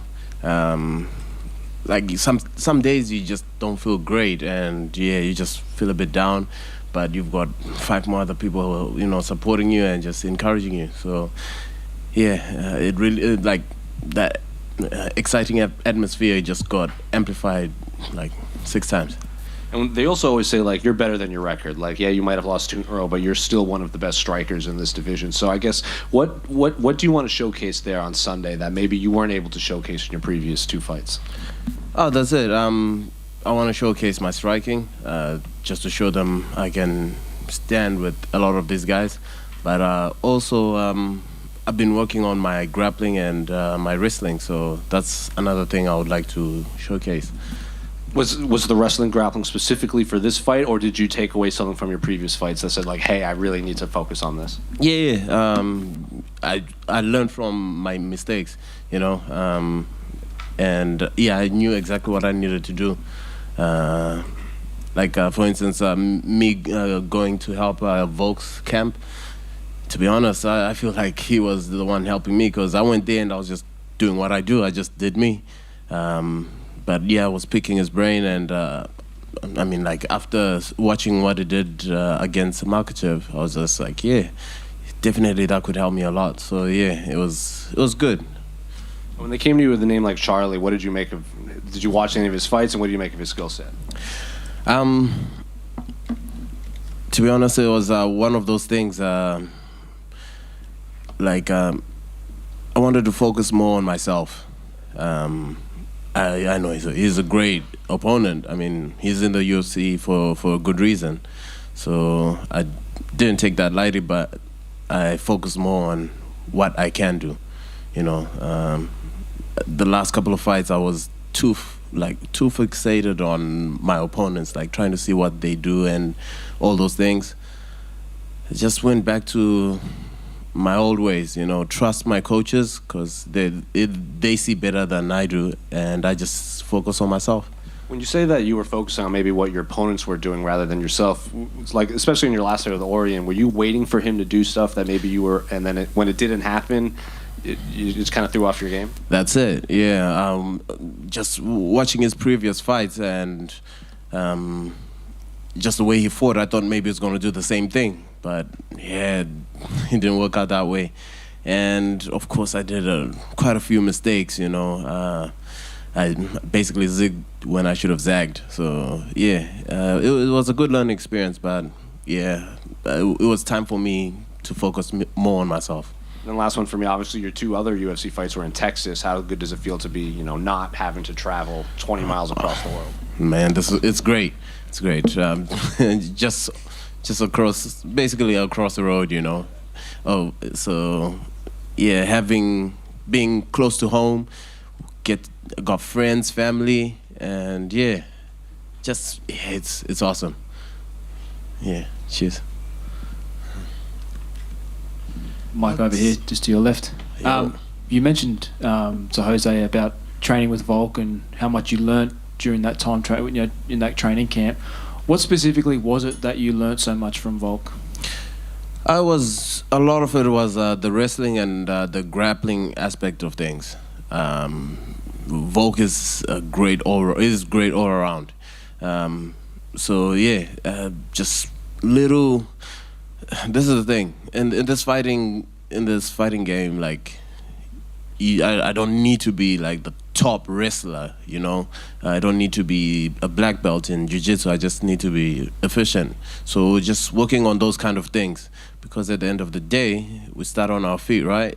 And yeah, whatever plan you've got for wrestling or grappling, I'm not dismissing it or anything, but I'm just saying once you get punched in the face, you're like, oh damn. Yeah. So yeah, it was just working on those real fundamental stuff, and yeah, just getting a better understanding. Just one more from me. Yeah. Your teammate Israel Adesanya, obviously fighting back in April and you know, picking up that massive win against Alex Pereira. I'm just wondering if that added any extra motivation to you, seeing that you know coming off a loss and picking up the win in such emphatic fashion. If that gave you any extra motivation leading into this fight. Oh yeah, definitely. To be honest, like, what is it called? In this journey, like, it's either you're winning or you're learning. This is just the way I see it. Okay, so yeah, the losses I had, I'm like, okay. Oh, sorry. That's just it. You learn. I learned that like each fight, like there was always something I was learning off it. So I'm like, okay, cool.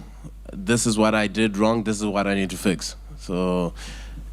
And that's the same thing with Iz. You saw the way he fought Alex the first time, and the last time it's completely different. So it's just being able to understand. Okay, I need to adjust this, that, and yeah, improve yourself and come back a better fighter. Mike, they say that pressure. They say that diamonds are formed under pressure. Yeah. Do you think that the pressure of fighting in Sydney in front of a huge, home crowd, on such a large card, do you think that that's going to bring the best out of you this weekend? Hey, you're already calling me diamond, so I don't think you need any. The diamond's already been made. Okay, it's just my time to shine now. So yeah. Just down the front here. You were talking about efficiency with your fight. How is that coming to your game plan coming Sunday? Being more comfortable. Okay. Before it used to be one of those things like, oh man, what's gonna happen when they take me down? You start overthinking those kind of things. What's gonna happen when I'm on the ground, etc., etc. When you start working on those small fundamentals, you start getting more confidence. And yeah, this camp, I've been feeling very confident. You know, I think one of the times I tested it out is when I was training with Volk. I mean, like at the beginning of the camp, you know, all he had to do was take me down, and then I'm like, crap, I'm in trouble. But at the end of the camp, I could stand, like I could like grapple with him, and gave me more confidence. And yeah, going back home, testing it out with my teammates, you know, you just realize, okay, you can see the evolution. So yeah, it gave me more confidence. And how do you predict your fight turning out? To be honest, I'm just living in the now. I just want to take each round as it comes, and yeah, whatever comes my way, I'm happy, you know, because at the end of the day, I'm doing what I love, you know. Not many people get to do that, and I feel very blessed. So yeah, I'm taking each round as it comes. And who are you backing in the main event? Like you all might know. Let me think. Yeah, that's a no-brainer. That's my boy. He's got this. Thank you. Cheers. Bloods, you haven't fought in a little over a year now. Was that a decision made by you or by Eugene, or kind of a collective thing? What was behind the long layoff? To be honest, I'm not very sure. Yeah, man, I love to fight. Okay, I tried to get on the Perth card, and yeah, that didn't work out. Tried to get on the one Dan was on, but to be honest, I was just more focused on what is it called? Becoming a better fighter. Yeah, sometimes you just don't get what you want. So if it's something you got no control over, just forget about it. Just focus on the things you got control over, and that's what I did. Cheers. Sweet. Cheers, guys.